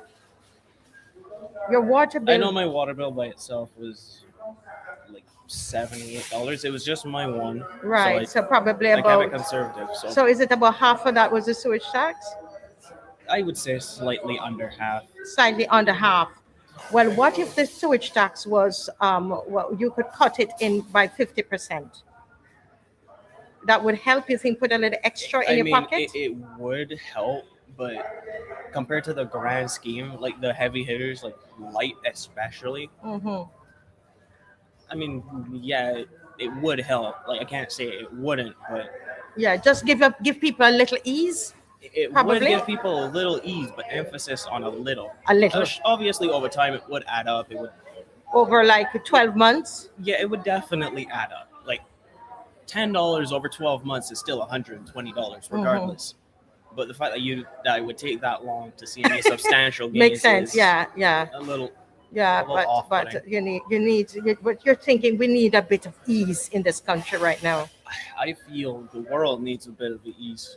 The world in itself is in a state of chaos that we just can't seem to shake yet. Mm-hmm. From the economy to politics, which I don't even go into. Yeah. So are you voting? Honestly, I've never really had any true interest in the politics of Yeah. Barbados. Yeah, you're 20, but you're 20 now. Yeah, I I'm am, trying so to I get my can son vote. to vote. Yeah, I know I can vote, but I haven't done any research into it. You As far should as I'm research and look at, I told my son last night, he's 22. I said to him, went to Harris College, and I said to him, listen, you are smart enough to sit down and read all the manifestos, okay? And then make up your mind on what you want to do. How about that? Would you? Well, I mean, that is a fair point to make. It's just for me, I'm not personally bothered. Yeah, sure, if the wrong person gets in power and things start going backwards, then that would you affect- blame then yourself. I wouldn't blame myself because I would blame the majority who did vote. You guys voted on the wrong person. Yeah, but listen, One your- versus 150. But listen to me. But can you imagine if everybody said the same thing? Where would the If majority be? if everybody said the same thing, we shouldn't have any issues then because we'd all be in agreement. Meaning that there would be no government and nobody should vote for any. We should just be without. I never said that. Obviously, we need a hierarchy system to make sure Right, that we and the don't way you just do that is through default. voting, though. True, and I put faith in the people to vote for the Oh, right candidate. wow, that is But you just said, can you imagine if it goes wrong? Then you would blame those people. Yeah, But- because but I'm no, not no, no. involved. No. But you're not taking up your responsibility. I could vote, yes, but it's You're choosing not Yeah, to. I'm choosing not to just At least because it's right not now, like I would interest. say, I would say, as I told, I only last night I said to my son, I said, why don't you just, because that's what I do. I look at the manifestos and then make up my mind on what I want to do. But it's Smart. really a pleasure talking to you. Oh, yeah, no I am problem. really inspired. Happy I can help. Yeah, and all the best on your job here. Okay. You as well. You Yes. have a great day. Yeah? Okay, and you have a fantastic voice, which you need to use it for public speaking, young man. Yeah, I don't know about that one. Yes, you would do I don't know about that one. You would do a fantastic job, public speaking. Mm. Yeah. What do you want to do? What do you want to be? Oh, I actually plan to further my knowledge in the field of computer science. Computer science. Okay. All right. That is a few years down the road, though. Mm-hmm. So for the time being, I'm just trying to sustain myself. You're trying to Take care of myself and the people that I care about. sustain yourself and the people that you care about. And you finished St. Michael's. You have your you didn't go to UE. I actually didn't do UE. I Why? did. Oh, because I was in Coast Guard for 2 years. Oh, okay, okay. I joined the Barbados Cadet Program. Basically, when I started St. Michael's, Right. when I finished, I just migrated over to the Barbados Defense Force. Right. Not Oh. necessarily the Defense Force, the Marine Corps. Marine specifically. Corps. Okay, okay. I see. Okay. Well, I wish you all the best. You as well. Whatever you do, you're going to do well. I can tell. You're very intelligent, very articulate. Well, thank you for the kind words. Yes. I wish Okay. you the best as well. Thank you so much. All right. Yeah, Dave, keep him there. Mr. Bob, welcome, welcome, welcome tonight. Hi, I saw that you were dying with laughter listening to this young man. good night, Marcia. Good night to Dave and the members of the loyal opposition. Yes, Yes. it is a joy to listen to young people articulate their what they see in our country, what their own experiences, and how they live and they connect what is happening politically to their own lives. Um, he has identified how cost of living has affected him and forced them back out of a situation of being away from home and feeling independent and back home. And that has happened to a lot of our middle class people during the last 7 years. They could not keep up with mortgage payments or car payments. And at a young age, he's realizing what other persons are experiencing at this point in time. Yeah, most definitely. Listening to him, I think us parents can, when the children, they don't want to listen, they say, well, I'm going to move out. In Barbados, you tell them, go ahead. Go Yes. ahead and move out. Go turn your own key. Huh? Go and turn your Go own key. turn your own key. Go ahead. You want to move out? Go and move. You move out. And he Yeah. only lasted 4 months up there. It is rough. It is rough. You can understand. He has no children. He said he's by himself, but you can understand a family, especially middle class, and then those at the other end, the families are having to deal with this here every day. Yes, he has no dependence. I had Right. another interview with a lady with 4 children, but somehow it seemed like I lost the interview, Mhm. and unfortunately not able to share it with you. But you could hear her concern, and yeah, but isn't it interesting that even with all of this, he does agree. He believes that the reduction of the VAT by 2.5% would help somewhat the reduction of the sewage bill, because he said that his was almost half his bill Yeah. was the sewage tax. Yeah. So, and as I showed him, I think he worked it out, if he added it up over a year, Yes. it would still work What is the saving? What is the saving over a period of time? over a period of time. Yes. Yes. Yeah, as a young Mhm. person, he was able to do that, but he's still, I didn't get to crack him yet in terms of actually voting. But that is where, unfortunately, that is where a lot of people in Barbados are at this stage. They have, in our minds of Barbadians, we have elected a government that had promised that what we are experiencing now would not have happened on such a wide scale. So what we are seeing now is a manifestation of the frustration of what was promised in 2018, further promised in 2022, Mm-hmm. and their lives have changed. A lot of their lives and circumstances have changed for the worst, Mm-hmm. and that creates an air of indifference. They move from depression, frustration, and then they become indifferent. I don't want anything to do with it, because as far as they're concerned, it has not helped me. I went out there and I braved many nights with red shirts on and believed the slogan "Mere cares," only to be saddled at this point in my life.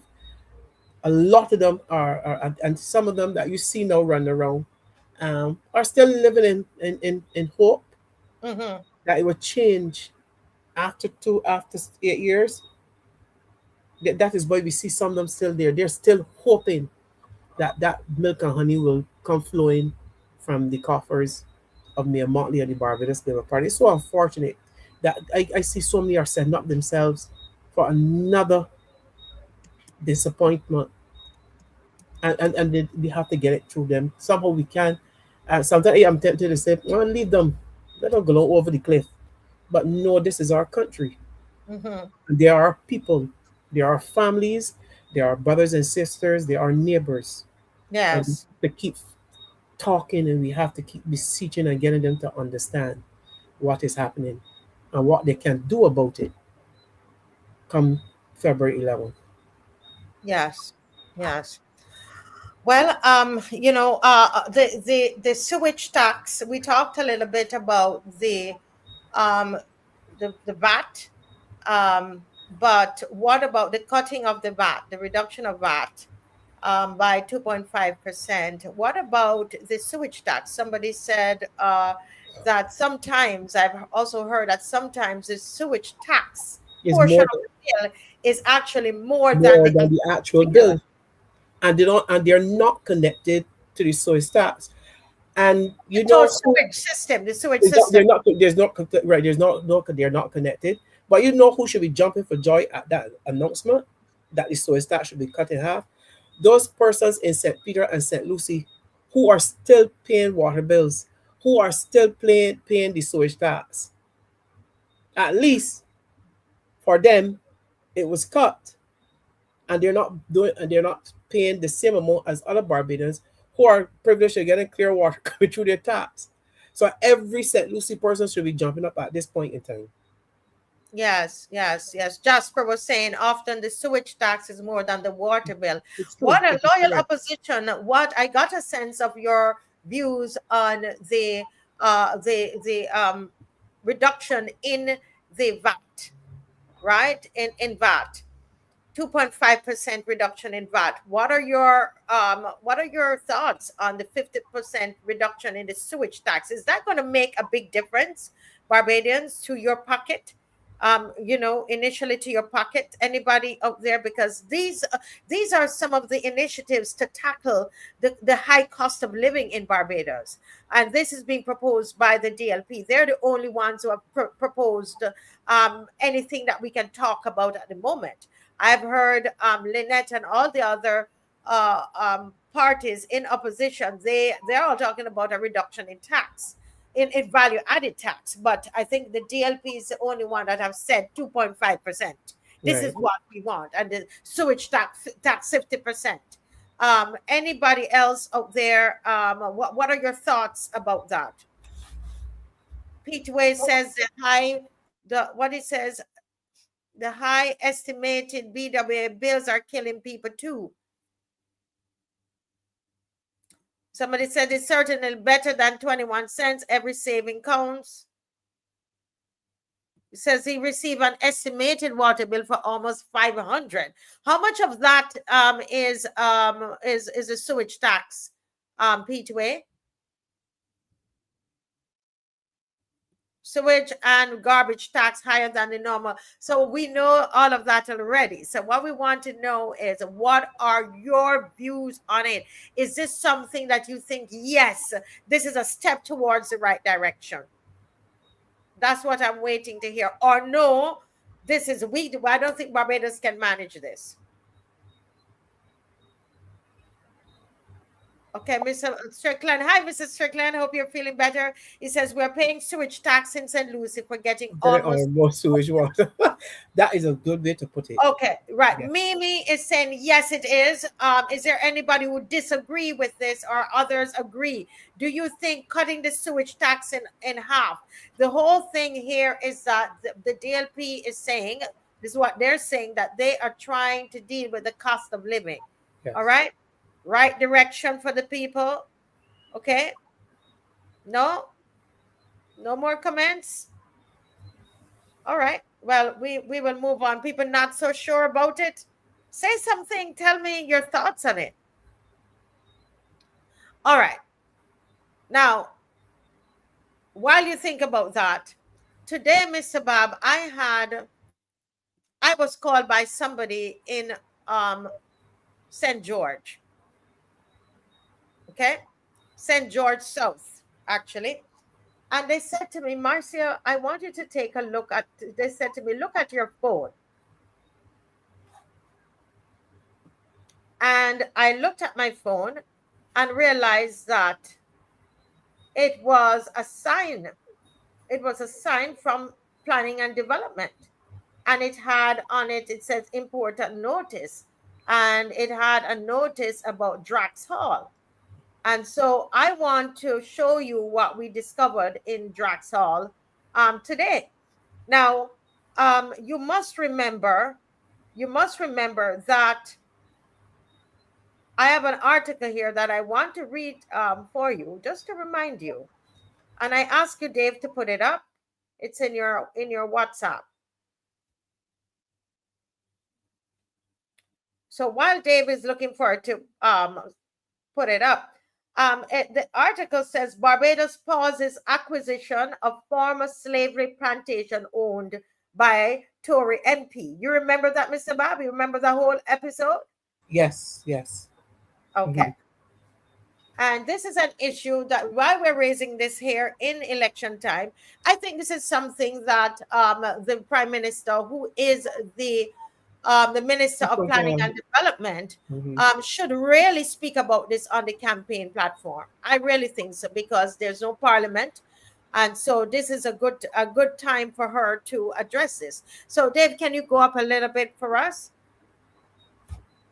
April 24th, and this was 2024, Barbados will halt the acquisition of a former slavery plantation belonging to a British conservative MP after locals said he should transfer land ownership to the state as a reparations gesture for historical wrongs. Multiple generations of people were enslaved at the 250-hectare Drax Hall plantation in St. George, Barbados, a Caribbean nation that received at least 600,000 Africans between 1627 and 1833. They were forcibly put to work in sugar plantations, earning fortunes for English owners such as the Drax family. The Drax Hall plantation has belonged to the family since the 17th century and is currently owned by Richard Drax, MP for South Dorset. Barbados government has been considering buying around 21 hectares of the Drax Hall plantation to build homes for low and middle income families, according to Prime Minister Mia Mottley. Right? But in a video on Tuesday, Mottley, who has been at the forefront for calls for reparations globally, said that by law, Barbados has to pay for the land due to compulsory acquisition, etc., etc.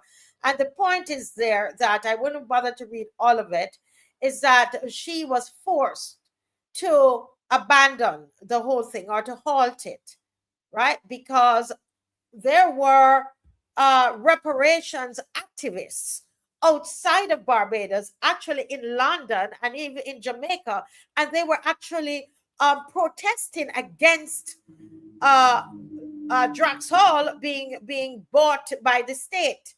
They didn't believe that the state should be buying any land from any plantation owner. And this is a very wealthy man, okay? Now, you're wondering, why am I telling you all of this in the middle of an election? Watch the video. Dave, can we play the video, please? Drax Hall.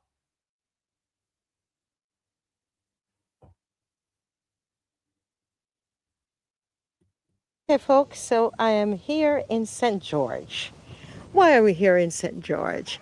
Are we here to look at this beautiful fruit? This is called a custard. It's called a custard apple. I thought it was mommy apple, but it's a custard apple tree. Anybody has ever eaten custard apple before? Yeah? This is a custard apple tree, and we are looking at a huge land space here. Can anybody guess why we're here?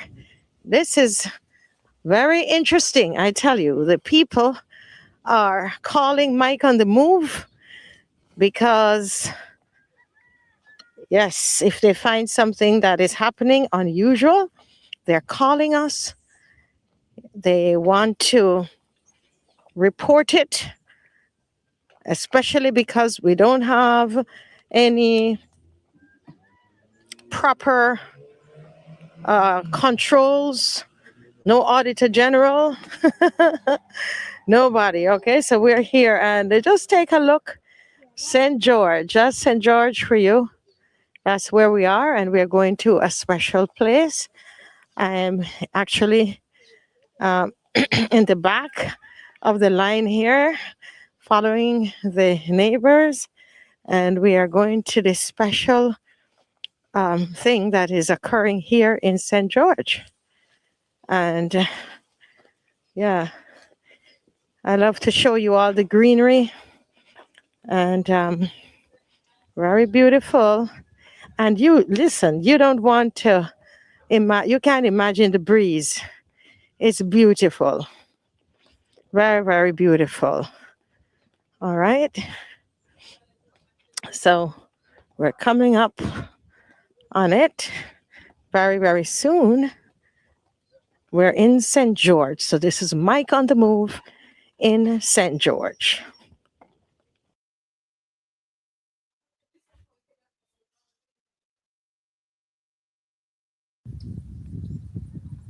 Okay. So I'm going to tell you where we are at. We are at Drax Hall Plantations. Drax Hall Plantations. And this is as far as your eye could see. This is Drax Hall Plantations. As far as your eye can see. Can you see it? Yeah. Drax Hall Plantation. All right. And it's just land, just, with bush.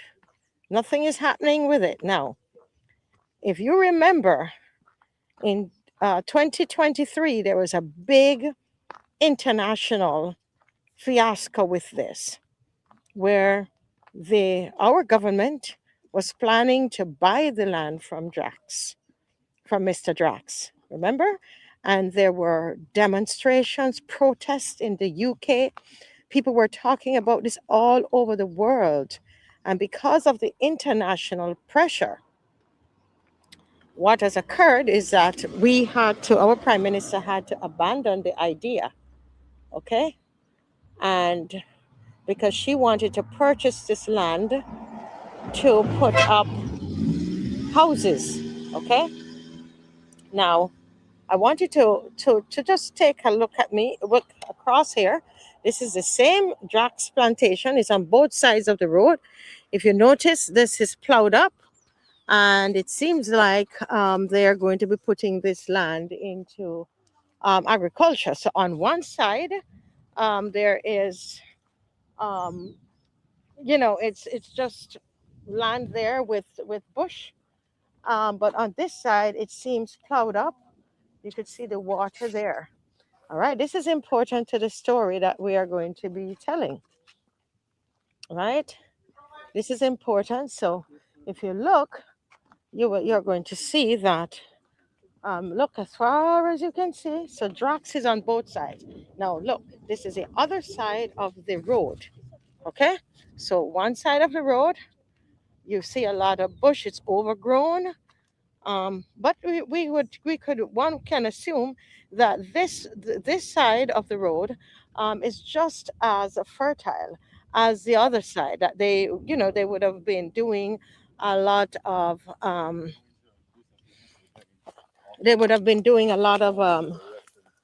agriculture back in the day. The plantations, right, would have been here, because Barbados is known for producing large amounts of cane.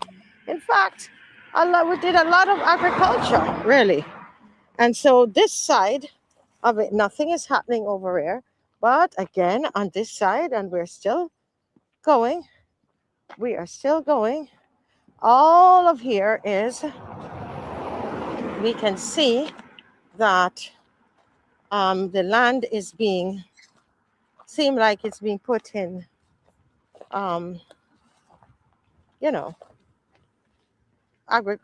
being prepared for agriculture. Very important to the story as we go towards, right? Now, the strange enough, on the light pole, you're seeing Dwight Sutherland, along with Mia Motley's picture, as they are campaigning for the next election. So once again, over here, all bush. Okay, and you see how much of this land, this was, both sides were agricultural land. So I was talking as if I don't know, but the neighbors are telling me that this, both sides are agricultural land. Okay, wow, I love to see when the place is freshly, when the ground is freshly. Yeah, look at this soil. Look at this soil. Look at the soil. If the soil could tell us the story. Wow. I wonder what they're going to plant here. I have to ask the neighbors who are staying away from me because they don't want to be in the camera because everybody is so afraid. So we're at Drax Hall Plantation. So you're looking at Drax Hall Plantation. One side, it's on two sides of the road. It's huge. It is huge. And it's owned by Drax Hall, Mr. Drax Hall, who is in the UK. And when the Prime Minister in 2023 had said that she was going to purchase the land and purchase the land, there was an outcry internationally. All right. And so all of that had to cease. Remember? So you don't forget that. So here we are coming up. I want to still just show you because I want to see a whole. I mean, this is almost an entire street.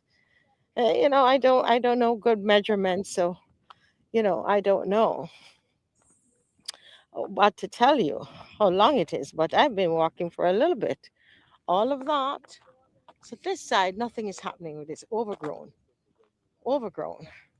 and over on this side, again, we're still looking at agricultural land. But look out there. I just love it. Doesn't it look great? I just love it. I just love it. I just love it. And it's all the way up there. And we probably get some good sweet potatoes. What do you think we could grow here? Imagine what can grow here. Wow. Wow. Okay. So that is happening here. Now, we're now moving on the other side. And look what we found. Look what we found, guys. Uh-oh. What is this? There's a car coming, so I have to get out the road. But tell me if you can read that. What is that telling us? That is telling us something. Let me step back. The car is gone now, so I'm going to step back. It says, can you read it? Yeah, it fills up the entire screen, so you should be able to read it. Very important. Important notice. A planning application has been submitted for the following development at this site. Subdivision of land from other lands of Drax Hall Plantation for residential purposes. Address of proposal, Drax Hall, Hope, St. George. Applicant's name, Drax Hall Plantation. Site area, 3 hectares. Application number is there. For more information on this proposal and to tell us what you think, visit www.townplanning.gov.bb. You can email and you make sure you get the email because I would love for you all to email to find out more about this. Now I want to show you the ground that this is something that was freshly put up. You see that? Freshly put up. You see that? All right. Freshly, this is a fresh sign that has been put up. All right. Very important. Now, we have some questions. We have some questions that that I want you to think about it now. Duh, this happened so, I mean, anybody knew that this was going on? If you ask the average Barbadian about what is happening, excuse me, hello, hi, can I have the phone? Thank you. I'm sorry about that, guys. If you ask the average Barbadian about what has happened to Drax Hall plantation and the idea of having it, and yes, and the idea of this being used, this plantation being bought by the government and put and being used for housing, we would say, oh, but that deal, that was no more because of the international pressure, right? There was a little local pressure, but it was really, I mean, they had people marching in the streets in London, and they were writing Motley, and they were, if you check YouTube, you're going to see it all over YouTube, actually. Yeah, you're going to see it all over YouTube, right? So there's some questions, that need to be asked, because we haven't gotten any public update on this, right? So the government of Barbados, they had announced to acquire land at Drax Hall plantation in St. George, right? We know that. And we know that this land was historically linked. This land was historically linked to slavery. Yes. And owned by descendants of plantation owners. And as I said earlier, this sparked major national and international controversy, backlash, especially from reparation advocates. And Miss Motley is a big reparation person. In fact, she travels around the world and she speaks about reparation. And so these reparation advocates, they questioned why Barbados should be paying compensation to descendants of enslavers. So as a result, Prime Minister Mia Mottley publicly stated that the proposed acquisition was on pause. She said that she was going to put it on pause. After that announcement, the matter, we know, went quiet. Following, the matter went quiet.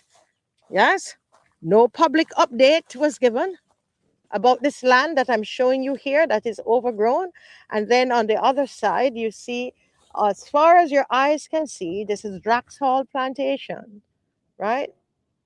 As far as your eye could see, you are seeing that side is being put into production, right?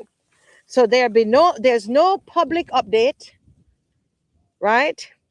No parliamentary statement, no clear explanation. But now in 2026, residents have discovered an important notice posted on the land. And we showed you that notice. We're going to go back down and show you the notice again, right?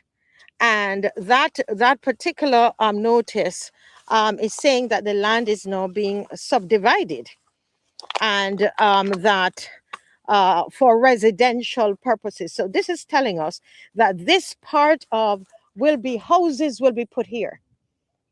Houses will be put here. So this, you remember what happened with the Hope houses and the steel houses? So they are seeking to put houses here. So what I think people would want to know, what has been the arrangement with Mr. Drax Hall? With Mr. Drax, Mr. Drax, concerning this plantation property here that's linked with slavery. So we must now ask the government what happened after this so-called pause. After we had the pause, what happened? Was the land quietly purchased? These are questions that we want to know. We want to know, was the land quietly purchased? Was this land quietly purchased? Was there a private agreement? Was there a private agreement between the government and Mr. Drax? Did they move it out of public scrutiny and still went ahead, even though all those that the reparations advocates, they were saying, absolutely not, you can't do that. This is all over the world. Go on YouTube and check it. We're in Barbados. We want the international press to know we are in Barbados, and we would have not known anything about this. It's not announced, right? It's not something that anybody know. Is compulsory acquisition now being pursued indirectly? Are they indirectly? Is the government indirectly pursuing compulsory acquisition for this land? Or is a private plantation land being developed with government backing? Is Mr. Drax developing, the plantation owner, right? Is this land being developed with government backing without public disclosure? I'm telling you, it's a mystery, folks. We are here in Barbados and we know nothing about it. See, Barbadians are told that this project was paused. But today, subdivision is moving ahead, as we're showing you, right? Today, subdivision is moving ahead, right? And these are some of the issues that we are some of the questions that we have, because as far as the public was told, Prime Minister Mia Mottley told us that the project was paused. Ma'am, can you please let us know what is the status here? We want to know what is the status. Subdivision is moving ahead without explanation, without any consultation, without any transparency. And so this raises concerns, right? Especially when we remember the historical importance of Drax Hall, right? And when we think of Barbados' leadership role in seeking reparations, let's show you the sign again. Okay, so this is a sign that we're respectfully asking for clarification on this. Because the Prime Minister is who told us. She is the head of planning and development, and so we have to ask her. She is in charge of planning and development. And so a car is coming, we have to move there. So we have to ask her. But this is the actual notice, so you can take your time, take a screenshot of it. Can you hold this? Hold it. Yeah. So Dave, hold it right there, please. I can see it. Dave, right? Yeah. Dave. Okay. And so here we're asking who will benefit from these subdivisions, right? Moral questions were raised internationally about this. Moral questions were raised internationally about this, especially from reparations activists, right? Strong public opposition occurred at the time. And so the big question, why was the public never updated? Why are citizens now discovering this land through a roadside sign instead of through Parliament? Yes? Why is the applicant still Drax Hall Plantation? I'm sure as you look at it, you can see that the applicant is Drax Hall Plantation. And if you can zoom in, can go in on that particular part. Who owns the land today? These are things that we want to know. Who will benefit from these subdivisions? Who approved this resurrection of this project? Who approved the resurrection of this project? Exactly who? And why now? Why is this being done now under a new Minister of Housing? We just had a new Minister of Housing, and all of a sudden we're seeing this, okay? As you know, housing, we have a real challenge with housing in Barbados, okay? Housing is an issue in Barbados. But the truth is that we believe that we're entitled to transparency. If the project was paused, we want to know, why was it reopened and why so quietly? We need to understand that. You see? And if you can show them on the other side, why is one side is being put in agriculture, and good agricultural land is also going to be put into housing. We have a lot of questions. Silence is not accountability, right? Road signs, they are not governance. You put up a roadside, it's not governance. So we are calling on the minister, the prime minister, who is the minister over planning and development. We are asking for a full public explanation about this. This is very, very important. We know elections are coming up.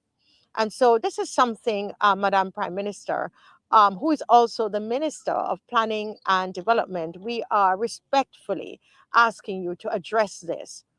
Address this. You know, there are lots of speeches that are being given.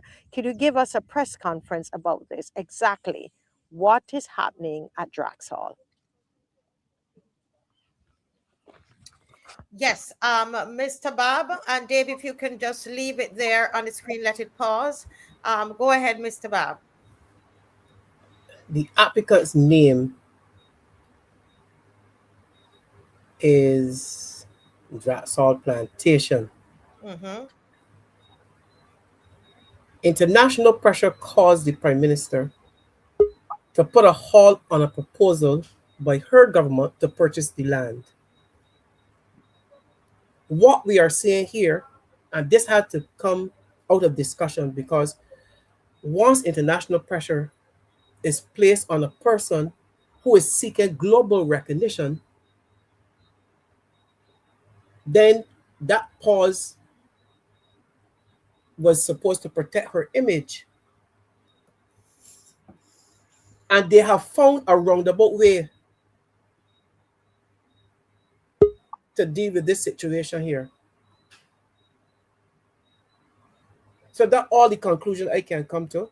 And if this is how they expect to govern Barbados after elections, we have to tell them no, that is not acceptable.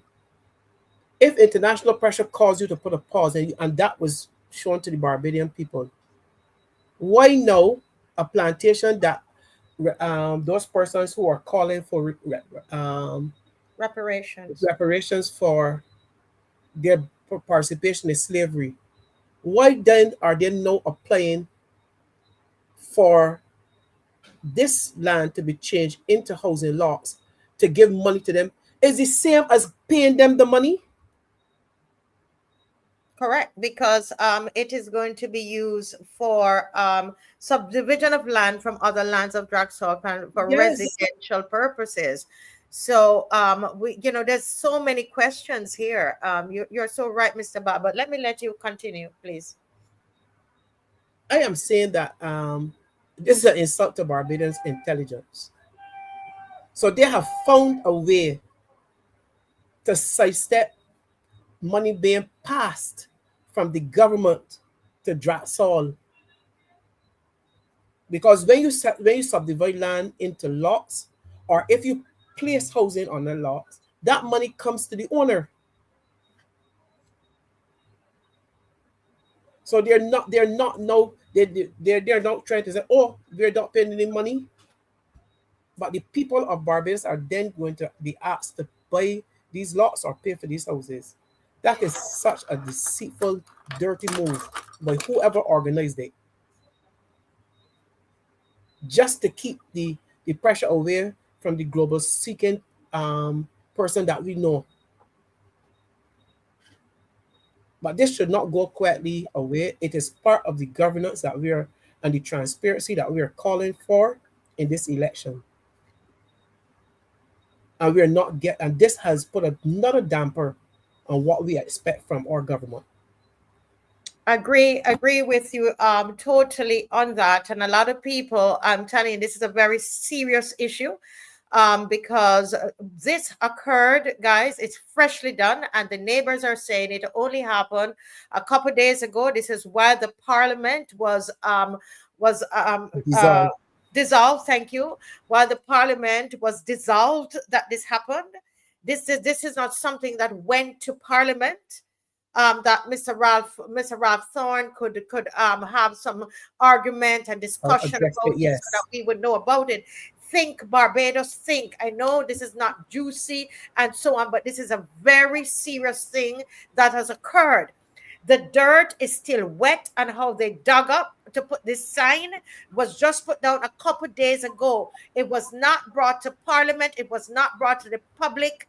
And as Mr. Bob is saying, basically she's doing the same thing that she told the international community that she'll take a pause on. She is carrying out the same thing in a different way.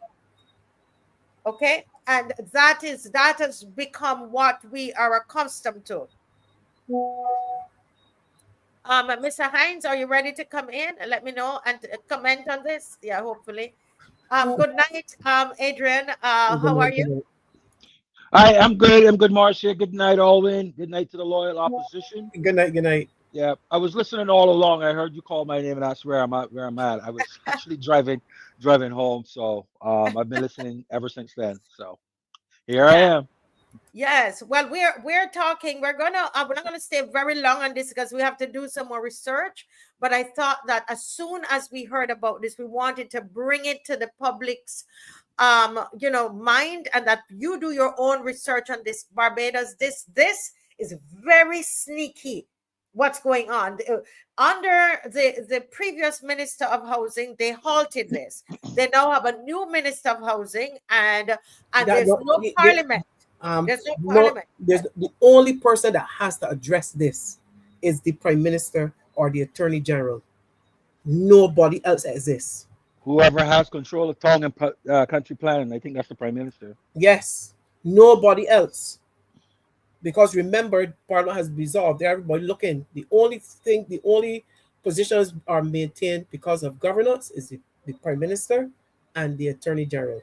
So they have to explain this to us. Well, apparently there are some articles in the Guardian that I'm going to pull up and try to educate myself on this. But I think Marcy is correct that this was done in the dark. Just reading something really quick here. What actually happened with the government? In 2024, reports emerged that the Barbados government planned to purchase about 21 hectares of land from Richard Drax for a housing project, allegedly at market value, not as part of reparations. This is in the Guardian newspaper. Now, this sparked anger among some Bajans and reparation advocates who felt the government was effectively paying a descendant of slave-owning ancestors for land that could be part of a reparation settlement.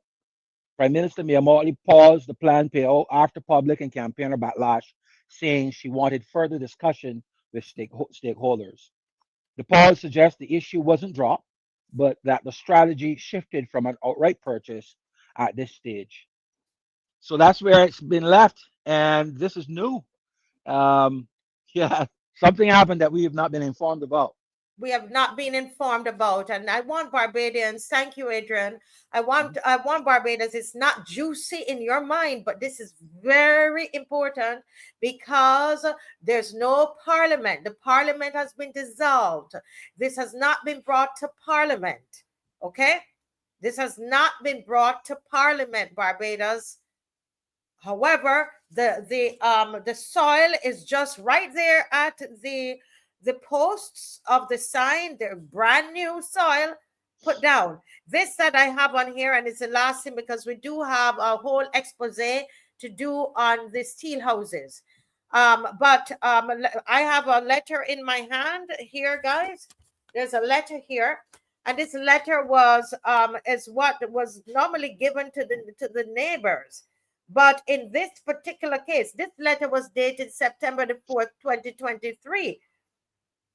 Right? And it says, notice is hereby given that application has been made to the Director of Planning and Development by Drax Hall Plantation for planning permission in respect of submission of land from other lands of Drax Hall Plantation for residential purposes. Right? But on this particular occasion, nothing has been sent. So this is the one that was Adrian, and this was disbanded. This is one she halted, but nothing came to the neighbors, those that have adjoining lands. They don't know anything about it. They just saw the erection of this notice. All right. So this is something we're gonna watch it. Watch it. And again, it's the same kind of attitude, the same mindset, where, you know what, they just get up and they do what they want to do. Are we against housing? No, we're not against housing. Not against low income and middle income housing. Not against it at all. What we're talking about is transparency and accountability, and the procedure and how things are done. And as Shirley says, something very sneaky is happening. Why is it this being done when Parliament is dissolved? Okay. Why in integrity our Prime Minister didn't come back to the press and say this is how we're going to proceed? Is it because it's going to let her look very bad on the international scene? Any final comments before we go on to the steel houses? No, I've said my piece and about this, and it comes down to the type of governance that we are expecting after this election. Yes. Couldn't say it better. Mr. Any final comments, Adrian, before we go on to the steel houses? You're muted.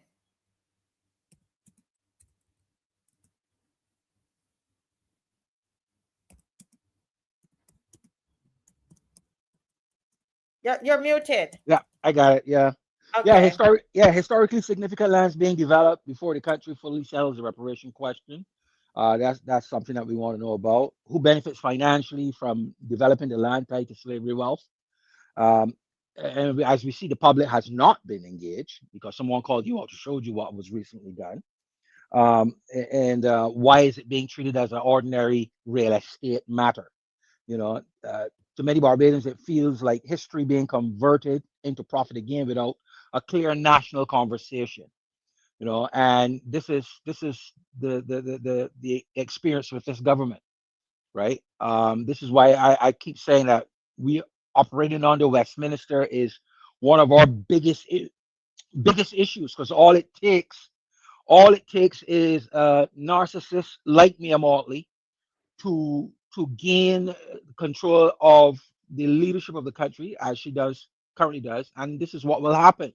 The powers of that office are vast, and when you have someone who use all types of political and intimidatory practices to get what they want, this is the outcome. This is not what we're used to. This type of governance where there's no transparency, there's no accountability. And the funny thing is that it's all legal because this is the power of the Prime Minister's office. Sad. And that's why people should really go to the polls this time around and get this woman out. She's not good for Barbados. Yeah, very well said. Not good at all. Not good.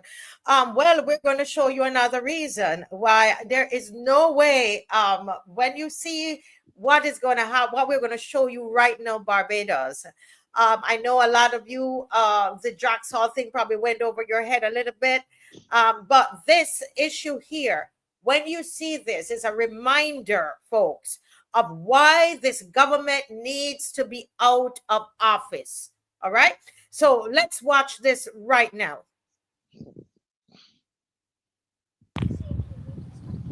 So I'm here in St. Philip, 6 Road, St. Philip.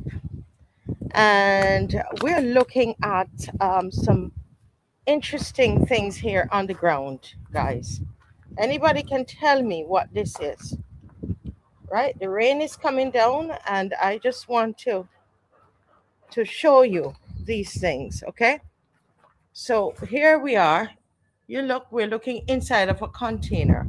And what we're seeing here, guys, is the all the material here to build what we were told were steel houses. And this was in 2019. This was promised by this government that they are going to build. This is part of how they're going to build the 10 million houses.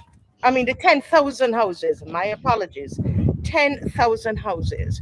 And this is supposed to be part of the framing of it. You see? The framing, and it is sitting here. It is sitting here. So $29 million were initially spent. $29 million was originally spent to build these houses. 29 million. And I know this has been shown at some point already on social media, but I wanted to show you that these houses came in, these frames came in from China. From China. And these frames have been sitting here for all of those years. All of those years.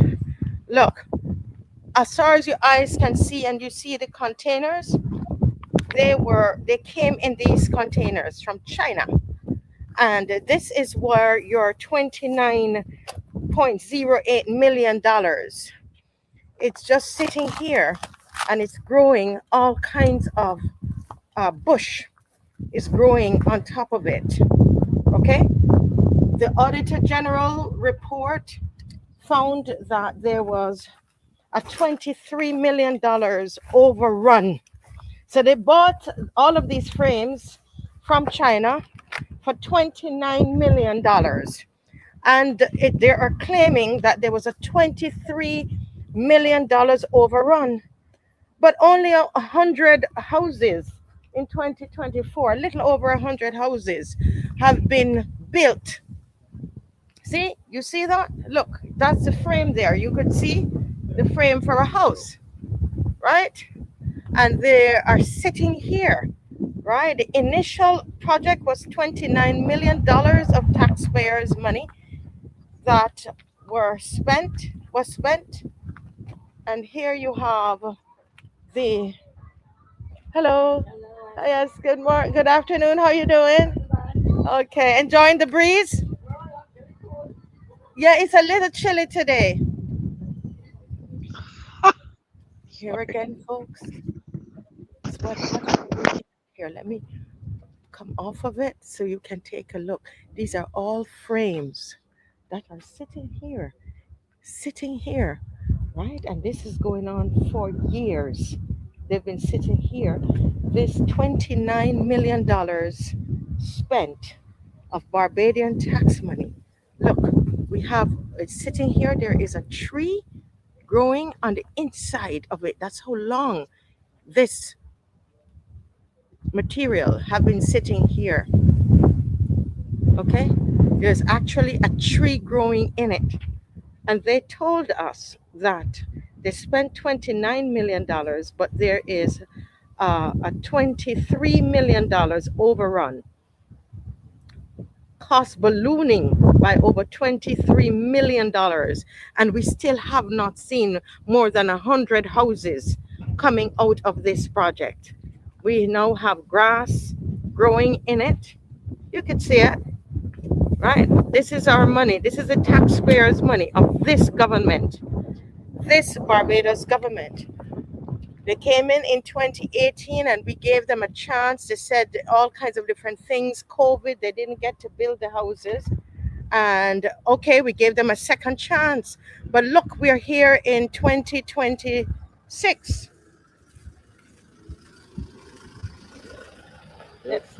We're here in 2026, and look, this is your money, Barbados.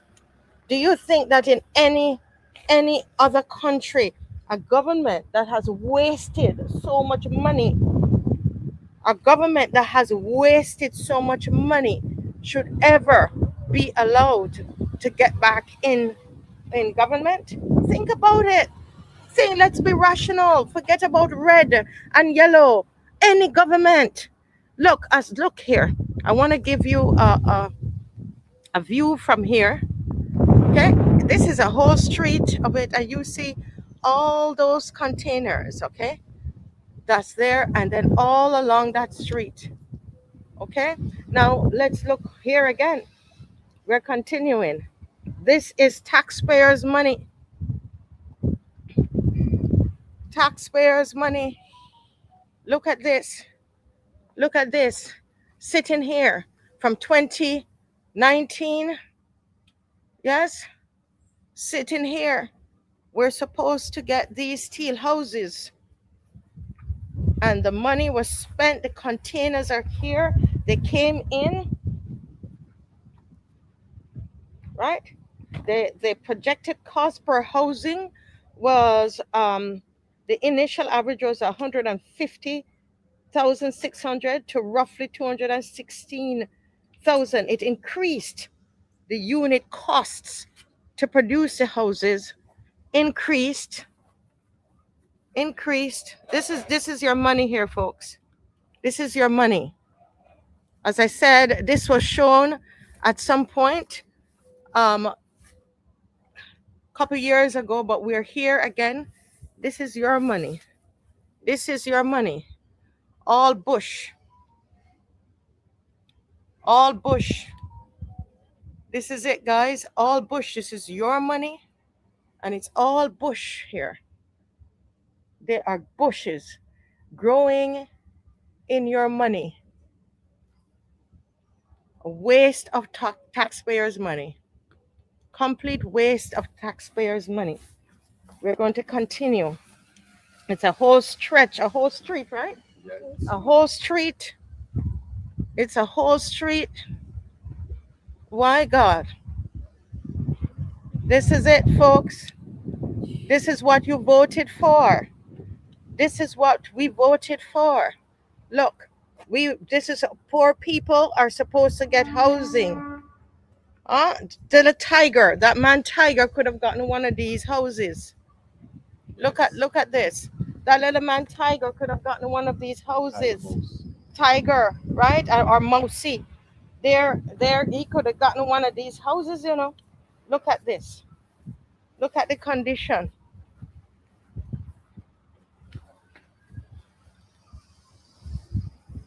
Folks, this is what we're dealing with here. As I said, we carried this for you on a picture. We had a picture that was going around online about this.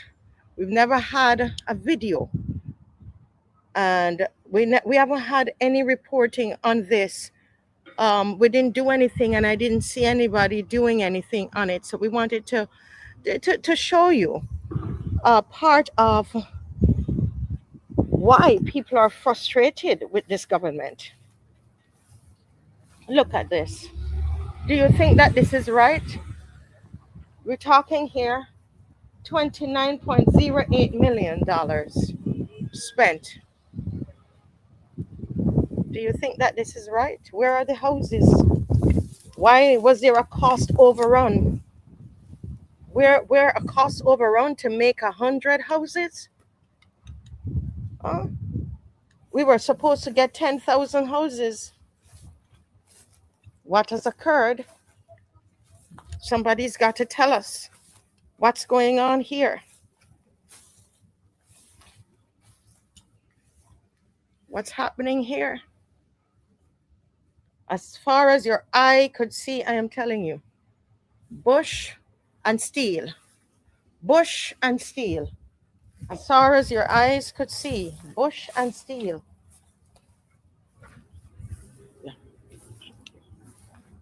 Bush and steel. As far as your eyes can see. As a taxpayer, this is the government that wants another, 3-4 years? They want another 4 years to do what?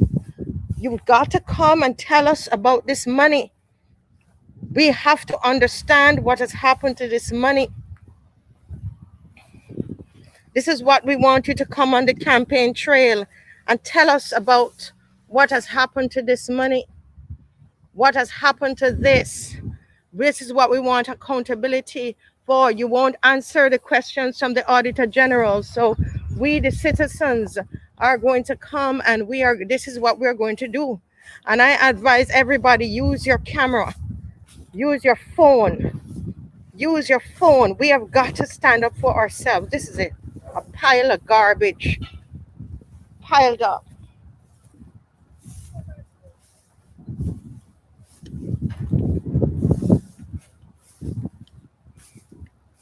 Just thrown away, just thrown away. Different pieces with numbers on it. Can you pick it up and show them like there are numbers on it, and it's just like thrown away. Thrown away. Yeah, look at it. Look at this. Look at that. Look at it. Huh? You want to pick it up? Pick it up as you were picking it up. This is it. This is it. 29 point something million. Huh? Look at the condition of this thing. Look at that. You can't even move because they've been there so long. These are buried.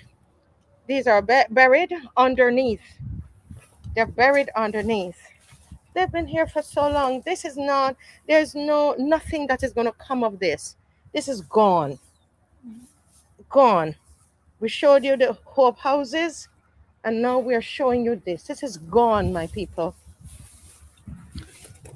I think we need to ask for this on the campaign. When they come to speak, they need to talk to us about this. This is what we want to know about. This is part of your record. Okay? And whichever government did this, whichever government did this, right? So these were houses that they were supposed to fit together, right? You had Chinese houses supposed to fit together. And look at them. Look at them. And there's more. There's an entire street here in 6 roads. You guys can come up here. Yeah. You see? Let me turn back here and just show them all along here.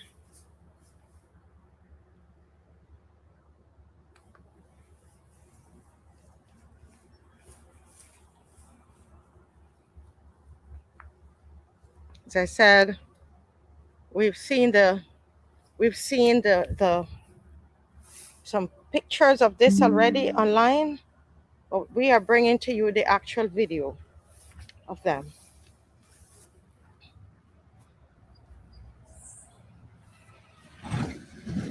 See? Again, this is a new set we're showing you. It's an entire street, and we're going to give you that perspective. Here again, growing. They're growing inside. Bush. This is on top. They're looking at on top. Bush.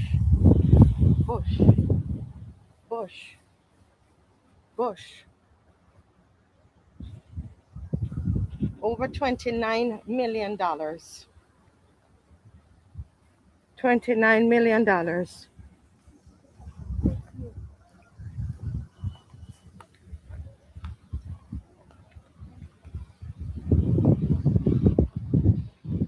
See, guys? The full street. The full street. I know you guys don't want to go on camera, but look, you seeing this, you're a Barbadian, and you're seeing this. What are you thinking? So many people could have had houses to live in. So many people, and they're here laying down, wasting. Wow. I don't know what message that is. I don't understand the messaging. Don't care about our money, don't care about us. What are you saying? Vote them out.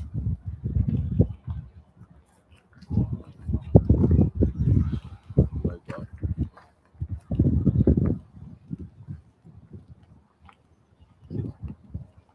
I know what I can do with $1 million. This is over $50 million here laying down.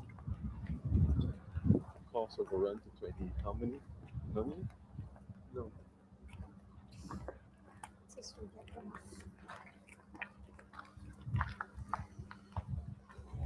just need houses. They need houses to live in. That's their pride. And they're all sitting here on a whole street. And the parks are all over the place. Stores and containers. They're all over the place. These are all done rusty. Plants flying under them and everything. It's awful. This is bad. This is really bad. Hard for people to watch these things rust. All down the street on the left. More Marcia, containers. all the pieces all over, propping up doors. Propping up doors.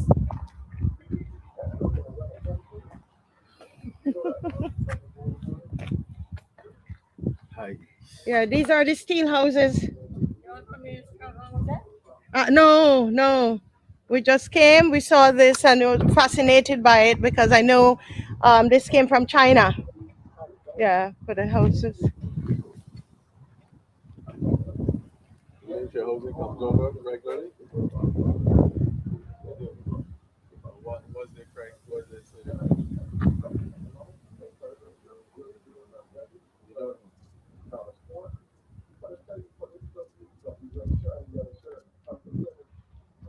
How long you been here?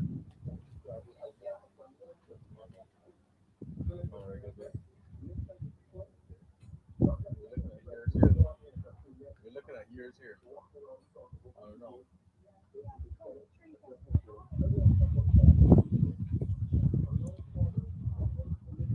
So they're speaking to a guard that is put there to watch the containers.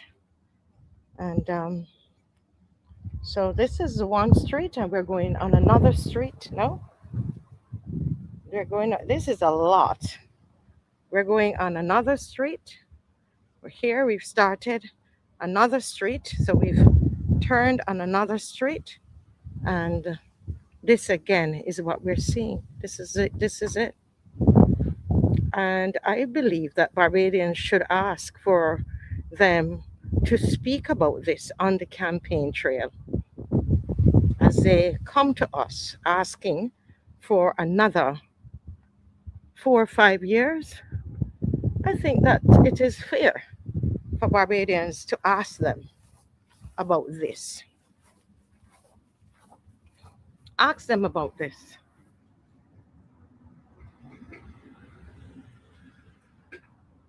All the trees, you have an entire tree in the midst of it.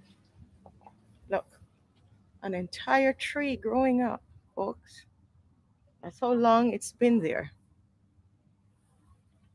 Entire trees growing up.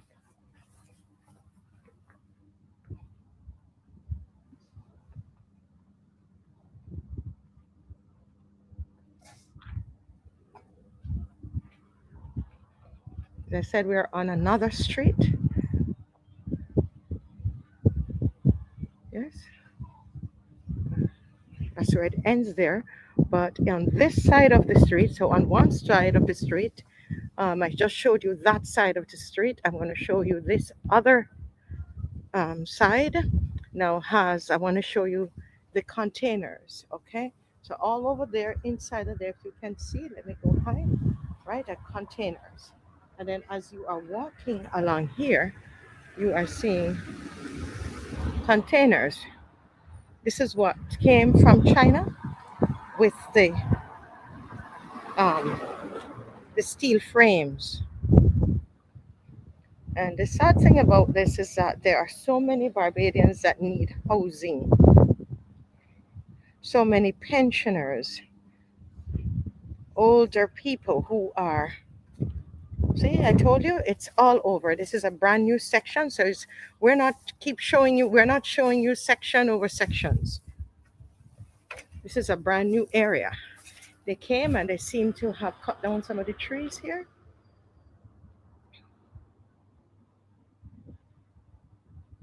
Do you think that this government, including of Dwight Sutherland should be put back in office? Think about that. Where under the sun would that be? I wanted to show you the tree root, right? Growing inside of it. This is inside the steel frames, guys. Right? See, they cut it down and the tree is coming back up because of the rain. This is inside. Repeat? And then leave. Okay? This is the situation here. Yes, we can drive back. We can drive out and meet. Okay? So we want an accounting on this. We need an accounting on these steel houses. They came in these containers, $29 million worth. And the Auditor General report said that there was a cost overrun. It's cost overrun on what? Where the houses, 100 houses have been completed. The cost overrun is $23 million. I think you have some questions to ask your leaders. There are questions that need to be asked. Bought them for $29 million, and there's a cost overrun now for $23 million, and we have 100 houses. Look, the things are just thrown down. There's no recovery of this. There's no recovery of it. Yeah? There's no recovery of this. Absolutely none. Containers, as far as your eye can see. Just containers. Lots and lots of containers. Ministry of Housing. Containers.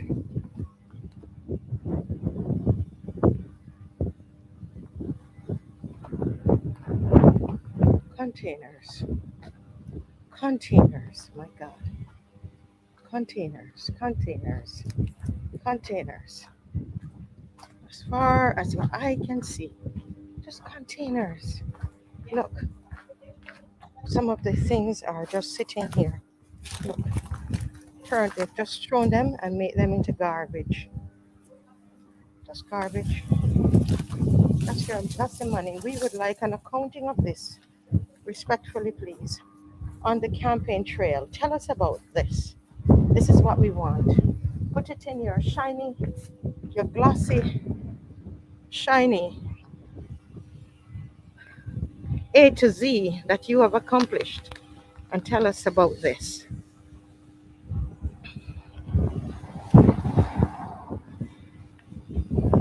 Rain is coming down, and we've come to the end of it anyway. I'm going to sign off now. Okay, guys? Yeah. This is it. $29 million. Yes.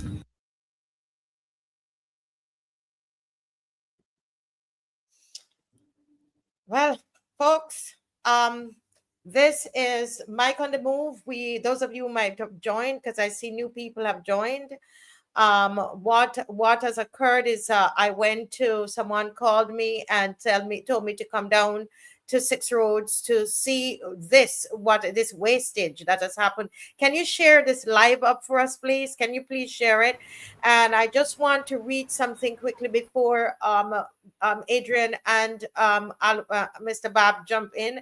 That a special audit was done in Barbados by the Auditor General when we actually had one, and it reveals significant cost overruns in a government project to import and construct prefabricated steel frame houses from China. I'm reading from the report, guys, with costs ballooning by over 23 million.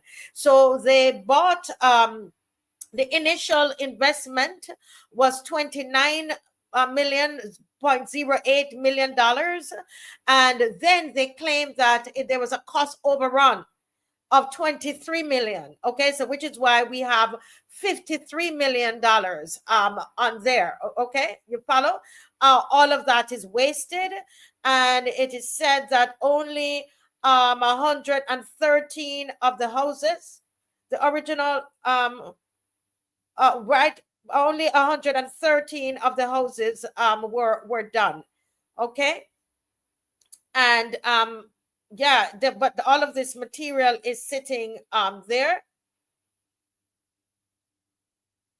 And this is under Minister Sutherland, and he's MP for St. George South.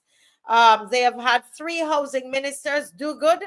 Okay, so Dogood was first. Minister Dogood was first, then Sutherland. And then we now have the man in the city, if somebody could remind me of his name, in the city right now. Okay. Yeah, but there are 3. All right. So let's just hear your comment. Who's going to go first? I can. Yeah. Look, if this is something that we are going to ignore as voters in Barbados and give this government another chance, then we are people most ignorant. We don't care about the money that they take up and they waste. $60 million gone in housing. This is another $53 million. And I thought, Marcia, that the only metal dump that I can remember is in Cane Garden. But the government spent $53 million to create a metal dump. A metal dump that costs the taxpayers of this country an additional $23 million. That is scrap metal. That is what our money has been reduced to, a metal dump site. And nobody is saying, they are very clear on it. And you going up to where you have tomorrow with a manifesto on top of the other 2.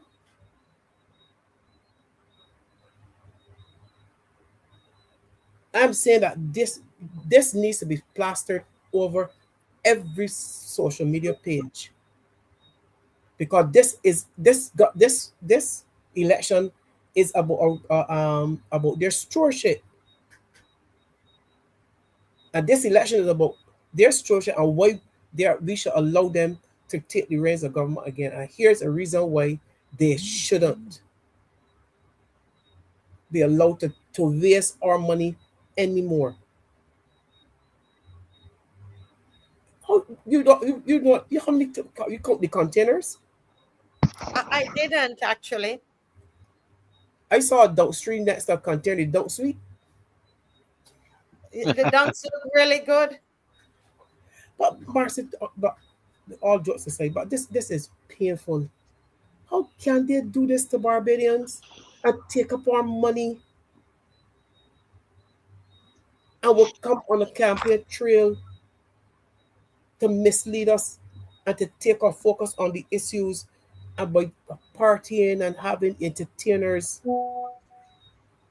That is not going to replace that money. And when you hear, and if you hear them once with the proposals from that Mr. Thorne, some of the proposals last night asking, and people are asking how you're going to run the country. You see that money that wasted, cut the wastage. If you had enough money when you came into office to pay away oats, if when you take a survey, a lay of the land when it came to VAT, that you were able to write off millions. If you look into the consolidated fund and you were able to take up 225 million and give to ghost companies, why are people asking questions or demanding to hear what is going to happen if you give these concessions to port? Barbadians need to come first at this point in time. There has been a lot of wastage. and they are behaving true to form. If people remember Greenland, down where hundreds of millions of wasted up there, although they were told they cannot put a dump in Scotland and the Scotland district. And I want to hear Ms. Cantankerous come on the air at all during this election to curse people with another example of our government wasting taxpayers' money. If we don't stand up to this, something is wrong with our people. We have to be something we drank, got our heads turned up. This is painful. And the guard is employed to watch it too. Yeah, a guard is employed to watch it. Oh Lord. Wow. We pay salaries. So, Marcia, did I hear the one of the gentlemen with you say that the Chinese is come and take what they want? Yes. Wow. So, because I was here looking at an article from 2024, December 19th, 2024, Barbados Today article, and there were mentions in there that there was issues of stealing, right? Some of the containers look like they were tampered with. I don't know. I could be wrong, but it's just interesting to me. I don't understand. Maybe it's on the DLP's campaign agenda to bring up this subject, because I don't understand why they haven't so far. Maybe they will. That this article that I'm looking at from December 2025, Barbados Today article, quoted Sutherland as saying, "I encourage people to go to Six Roads and have a look and see now what is the state of Six Roads where we store the containers for those houses. It is a totally different state. We have utilized all of that material." This is 2024. Sullivan speaking to the media saying that they have utilized all the material. That's why I had to ask the question: is this the same Six Roads that he's talking about that we just saw the video of? And this man is on a campaign for re-election after telling such a blatant lie? Wow. I think, yeah, definitely this needs to be part of the campaign. Of course. However they do it, I think they should do two. One, hold a meeting up there so people can see it and speak in detail about this wastage. And I think another one should be held in his constituency with the backdrop of this video on a large screen so people can see what this man has been doing in the Ministry of Housing, and this speaks to why he can't be a good representative. I mean, they didn't. I mean, they didn't use it, but why is the stuff scattered around like that? What were they attempting to do that it had to be out like that and scattered around like? I don't understand that. It was like, that's to me. It looks like it was a blatant attempt to show contempt for somebody, the government, the ministry, for me, I don't know. It seems like whoever was responsible for that material and left it like that did it deliberately. I don't know.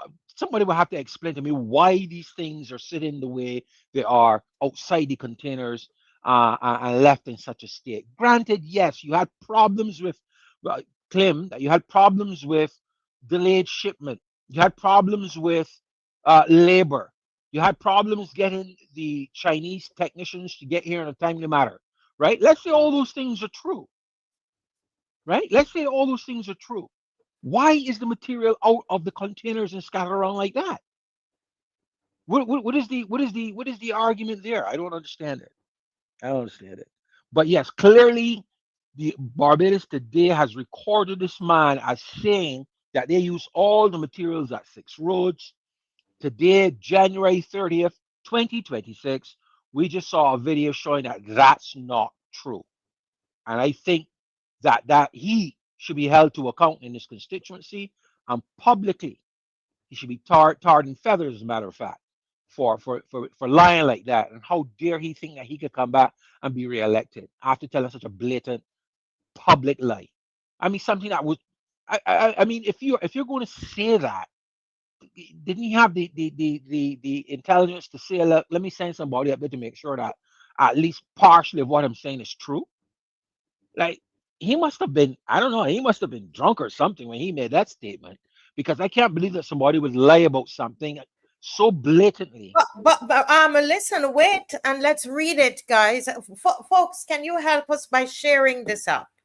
Sharing up this live, please. Please share up this live. You've got to help us. Take a moment. I know you don't want to miss anything, but take a moment, and we're at 10 o'clock. But give us 30 more, give us 20 more minutes. But Dave, go back up. Go back to where he said it. Yeah. It's there, Dave. You just had it. Keep going to the bottom of the article. It's at the bottom. Yeah. Right there. Yes. He said, we have 25 Chinese workers in the country. Back then, they couldn't come in because of challenges with transit visas, but they were able to clear that. And that's why we saw such speed occurring. The material that has been used to construct these east-west houses are the materials that have been floating about social media in Six Roads. I encourage people to go to Six Roads and have a look and see now what is the state of Six Roads, where we store the containers for these houses. It is totally a different state. We have utilized all of the material. Yeah. I read that like without any apology that we have solved the problems that we have had with the East Wind project, and we will soon deliver the East Wind project to you, the 150 houses to you. I read that like 4 times. I'm like, this video that Marcy is doing today is the same place that this man is talking about, and nobody's questioning that. I think if it is one thing that Sutherland has said that the DLP should follow or take into account, is to actually go to Six Roads and hold a meeting up there, a big meeting up there. Yes, a big one. A big one. There's a meeting. There's a meeting in is it Six Roads? Mr. Bob, let me check. Check and see what night. I think it's tomorrow. Hold a second. Okay. Yeah. Oh, this is Rice's. It's Rice's St. Philip. There's one in St. Philip. Rice's St. Philip. That has me so incensed. I'm telling you, it's a good thing I don't live in Barbados. This is despicable. I probably would get a lockup, because I would go to a Barbados Labour Party meeting where he talking and questioning. I know I'd probably get locked up for disturbing the meeting or whatever. But hey, he needs to be called out publicly. We got to stop playing around with these people, walking around honorable this and that, and blatantly lying to people like we are little puppets. He deserves no respect, none whatsoever. And I would, if I had to lay eyes on him, I would call him out in the most disgusting way, because that's how he needs to be treated. Because look how he treated Barbadians. Yes. Yeah. I'm putting himself back up for re-election. Oh God, come on. I mean, come on. This is ridiculous on so many levels. Yes, so many levels.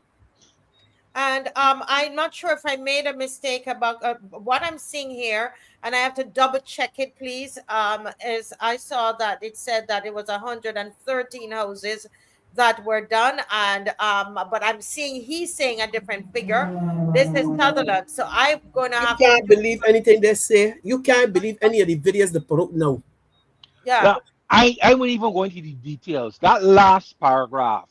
Right? That last paragraph. This was published in December of 2024. His picture is on there. This is publicly available, right? He has not challenged it to suggest that there's untruths in it. There's no retraction by the Barbados Today newspaper to suggest that it was not a truthful statement, right? So when we look at what he said, and Marcy, you've done what he said. You went to Six Roads. 2024, he said it. 2026 you went, right? And all the material thrown around there, all the material he said that they use up big bowl.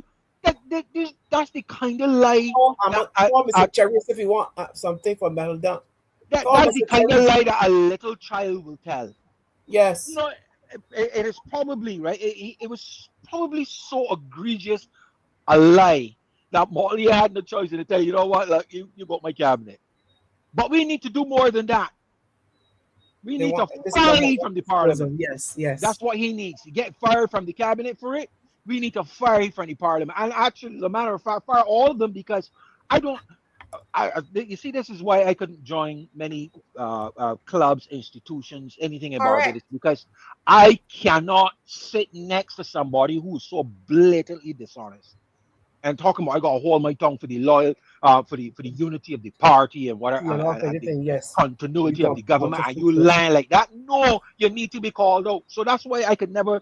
Yeah, I always said that I cannot be a man and a party member too. And that was in reference to somebody in the Barbados Labour Party asking me a question many years ago about coming on board with them, etc. I said, nah, I can't be a man and a party member too. No way.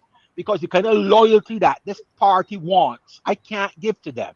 Because if you mess up like that, then you and I, it is you. And you can get called out. They should be shunning him. And Barbados need to shun him Shun them and too. them. And them. Right. If he could come and so blatantly lie.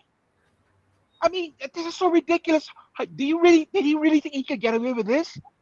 You know, this is different than you taking a dollar coin and fold it in your hand and put it in your pocket and lie so that you don't got it. You can hide that. You can't hide that material. So why are you lying about it? Oh my God, it's so ridiculous. You know, as BR is saying, how can you be loyal to such incompetence? Oh, And it's absolutely. right here in front of us, and that's a question we want to ask Barbados. And you're thinking it's funny, and people saying 30 love. How can Sutherland? How can Sutherland in St. George South? My God, how could he should not even be up for re-election? He should Yes. not even be included. And we have been showing you the video. Dave, if you could go back, you can get Tony the Tiger. And I love how you were showing the one in St. George South as well. In his constituency, there are lots of people, Adrian and Mr. Bob, who are living in deplorable conditions. Housing is an issue in Barbados. And you're going to tell me you took up $53 million and it's wasted like this? Created a metal dump. You created a metal dump, and then I just showed you what was happening in Poole St. John. That's another $60 million on top of that. It's two different money, Adrian. Wow. That was 60 million there that I showed you with the Kowich, and this is $53 million. This was first. The steel houses were first. Okay? The steel houses were first. And then you had the Hope houses. Yeah. And we gave them a second chance after the steel houses, to be back in government. And here it is. They're coming. There are two occasions. So that is it's at $113 million in housing that's wasted. And I would love to know, people are going to sit on the fence and talk about they're not voting. That's a strike. I keep telling people that for the time I heard it. And if you look at the people who are saying it, there's one person in particular, but I just waiting for that individual. He has a contract. He ain't telling nobody. He has a contract with the government. And all of a sudden, no, this is a man over the years that has been very, very, very anti-Mia Motley, Barbados Labour Party, and his language on Facebook. But now all of a sudden, he on Facebook up and down, he ain't voting. And I asked I say, okay, most people that don't vote don't want about telling about them voting. If you ask them, they will say it. But why is it so important for you to be publicizing that you're voting? You trying to encourage other people? Yes. Exactly. That's what they're doing because, as I said, if you look at what this guy, Devron Bruce, this political scientist guy, taking a whole bunch of old statistics and playing up the statistics as if these statistics are valid in a new election, talking about you're going to need a 33% swing in order to win. A bunch of nonsense. I saw that. Off of the last election in some constituencies, like in the city, the turnout was 38%. But he played up the idea that based on that voting pattern in 22, 38%, that the DLP, the row would need 33% swing. I was like, what sort of foolishness is this? You know, but it's important for him. But he's compromised. I know why he can get what comment he, because he's compromised. There's already articles out there demonstrating why he is taking the approach he's taking. You know, and that's going to be dealt with before the election is over. But this is the kind of nonsense that's going on. These influencers and people who have contracts and other types of relationships that they want to protect are out there encouraging people, using language to give people that they need a B or D, right? But in truth, in fact, I'm telling you, all of these people are going to go to the polls and vote. Don't fool yourself. Of course, they're protecting right? their own interests. Right, exactly. This is to encourage another election with low voter turnout. This is what it is, to encourage that. So if they get voter turnout at about the same percentage as 2022, they have a better chance of pulling off what they want to pull off, right? Because they know people are fed up. And when people are fed up like that, there's a likelihood that people who didn't vote in 2018 or who won't vote in 2022 will come out and say, you know what, let me do something about this because this ain't right, you know? Because remember, I always said this, a lot of people when they go to the polls, especially people who don't normally vote, when they go, they are going to vote out a government. Yes. We've always done that. When you hear a man say, I ain't voting the last 3 elections, but going this time, you know what he's going to do or she's going to do. Yes. Right? And that's what I have them. So they believe if they can encourage people to stay away, right? We all know when it's election time, the Red Party, they show up. Yard voting, they show up. When they're told to show up, they show up. That's one thing I can say about Barbados Labour Party supporters. They are very loyal to their party. Stupidly so, but they're very loyal nevertheless. Right? And that's the whole plan. Get everybody else to stay home. Our supporters gonna go out. Our 31%. And I keep telling there's another small group of people that believe that the increasing the number of people who stay away from the polls will have some type of effect. Or I'm like, it's not going to happen. For one, voting is not legally compulsory. It is not, right? People don't have to vote, and there's nothing that can be done about it, right? So with that occurring, and people staying away, Tiger, what is it? And you got the first past the post system, which means that if a candidate win by 1 vote, that's it. It's official. He's the winner, right? So your no vote and all these people that didn't vote doesn't matter. There's no accommodation for that. First past the post is the law, and not voting compulsory is the law. So when you stay home, you are out of it because you exercise your freedom, your free choice not to vote. Therefore, you're not accounted for anything. So people need to get to understand the only chance they have of changing their current environment. The only chance is to change what is currently going on. There are no guarantees. There are no guarantees at all in life, right? But if you want change, you have to put in your 2 cents. And in this case, your 2 cents is your vote. And what you're seeing, if you've just joined us, it's the need for housing in Barbados. The real need for housing, people like real, especially the elderly, living in deplorable conditions, heartrending. And this is the situation. We're going to start some campaign for this gentleman here, Tiger, or Micey. We're going to we're going to say, no, I don't want to move the poster, the picture. I need us to stay and look at what is happening here. Very, very important. We're not going to move it around. We're going to keep it there. It's very important because a lot of times we got to feel it to understand it. And Barbadians, in the next 2 weeks, right, you have to go to the polls and you got to remember these things. All right. So we are going to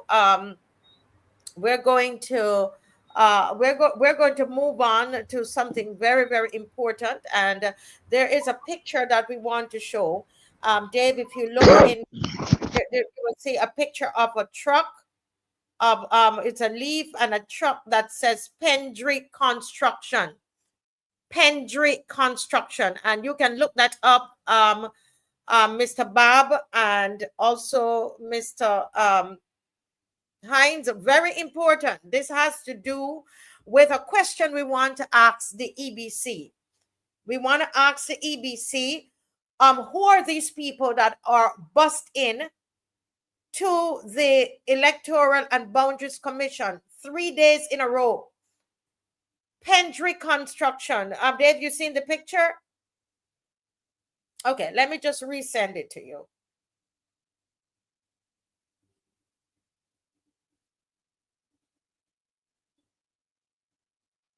It's right there.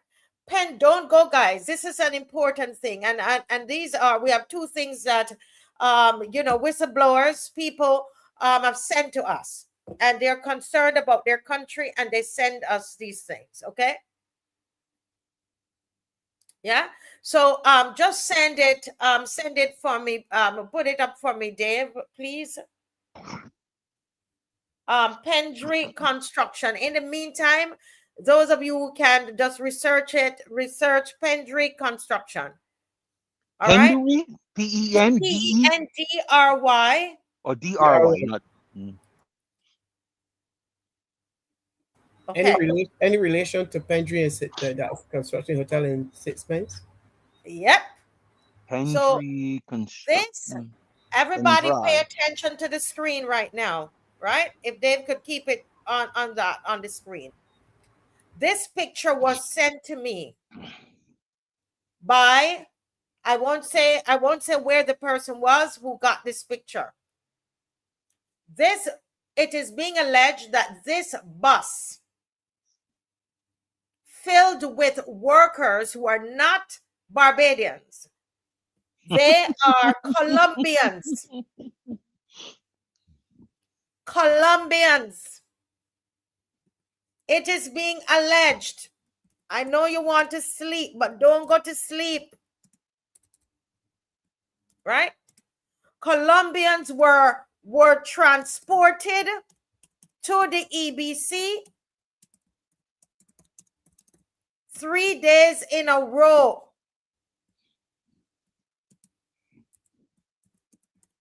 This is the allegation that Colombians in this bus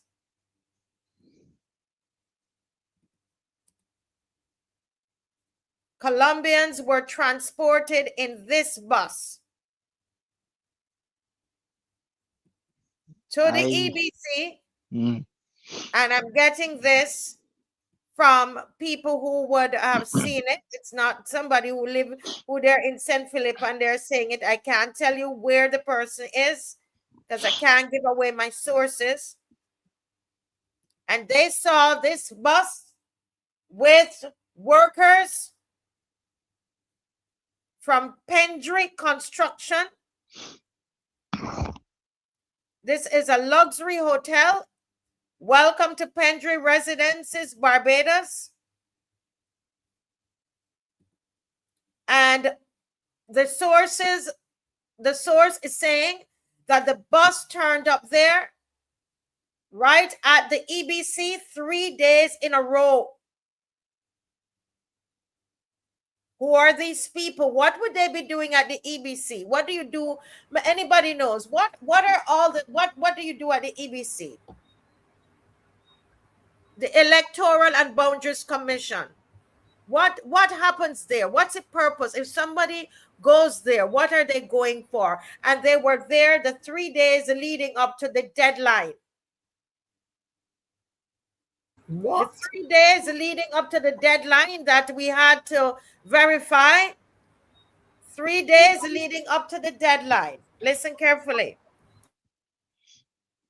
The allegations are 3 days leading up, for 3 days straight, the Colombians were transported to the Electoral Boundaries Commission. It is being alleged in this bus.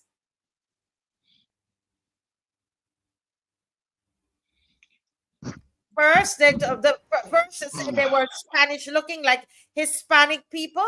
And then I got another message that said, Marcia, we checked, they're Colombians. What is this thing all about? And we have a situation in Barbados where legitimate Barbadians no quarreling because they're not on the list. Listen, man. This ain't time for us to ask questions anymore. This is time for us to tell Bajans what they need to do. Every Barbadian got a camera. Every Barbadian got a smartphone camera. But we should know where these people are staying in Barbados. It shouldn't be a secret. We should know where they're staying in Barbados, right? And the next step is that every polling station should be watched carefully, right? For these people showing up to vote. We got to stop playing the fool. Look, because if they're hold on a minute. The Vincentians are laughing at us. Vincentians want to know why Barbadians are so scared to show their face on the Marshall Week show. They're asking these questions. Why? And we say, I saw in St. Vincent, Vincentians knew or believe that certain politicians in St. Vincent like to pay out money on election day. So they got together and decided that they were going to have roving campaigns following these individuals, these politicians. And they were able to post videos of certain people in St. Vincent about doing certain things. This is what we need to be doing. It can be done. Actually, I've seen pictures in the last election of certain people out down in St. Lucie, as they are in St. John this time around. We got to stop this foolishness. These people in this small little island getting away with murder right in front of me, and nobody ain't got the proof of it, only talk. And everybody got a camera. I don't understand that. I don't understand it. But as I said, we should know where these people are staying. Of course. Right? How many there are at every polling station, right? Yes, you got to stay a certain number of feet away from a polling station, but your line of sight extends further than that. Yes, and then when you have your smartphone with Zoom, it brings it much closer. Much closer. So this is what we need to be doing. These people plan to steal our democracy. We have to stop playing nice with them. We have to. And we are breaking the law. We are breaking no law by doing that. None whatsoever. And they don't have to know who doing what and when we doing it and from where. But these people need outing. Too much foolishness is going on in this country, and nobody ain't got no pictorial or video evidence of it. All we got is talk, and they can push their hands in the air and say, I'm going to sue you because you're telling lies. Because they can do that because they know that there's no evidence. Right? And they continue to get away with murder, all because we're allowing them to. Yes. We're allowing them to 21 miles by 14 miles, and all of this foolishness going on in Barbados, and then the evidence of it? Give me a break. Give me a break. And that means that we have to look on that list, that final list, and see where these voters, whoever they are distributed. The names are going to jump at you. No. Their names, they're going to be voting as Barbadian names. Don't fool yourselves. No. This list has been the way it is to accommodate certain people. They only want to make a fuss now, right? Make a fuss talking about it got some people and it needs to be clean, but they're using the opportunity to clean it to do this dastardly work, right? So Jose Garcia from Colombia, right? Gonna be John Braffett on election day. With an ID card with an ID card. So no listing can help me. We need video and picture evidence. And read the screen. Let's read the screen. Hold your thought there. Someone and I've been getting these messages, but it's the first I got this picture. There were lots of non-nationals at the electoral office today for ID cards. Do you hear that? Do you hear that? I tell you that the steal. I keep saying that the steal, right? The steal from 6 Roads is in for this election. The steal from 6 Roads is in for this election. These people have sat down and gone through systematically. Let's do this. Let's do this. And if this doesn't work, here's the contingency. And if we ain't getting nowhere with this, there's another contingency. And it always come back down to balance. Balance. However they do it, there is a mechanism there to accommodate them as well. There is a mechanism there to accommodate them as well. These people can't win an election with the type of governance that they have given. Not fair and square. Not fair and square. And I'm scared. I ain't scared. People getting scared about she blaming people talking, making Barbados elections look bad for the first time in our history. But yeah, for the first time in our history, y'all need to be called up for what y'all been doing for a long time. For a long time. Y'all need to be called up for it. You know, I'm getting a question here. This is an interesting question. Here, you know, that we need to find out the EBC, the Electoral and Boundaries Commission, need to answer this. Can non-national register to vote be identified on the voters list? The same question you're asking. Do they still have a different type of 4 digits at the end? You know, they would normally have a different 4 digits at the end.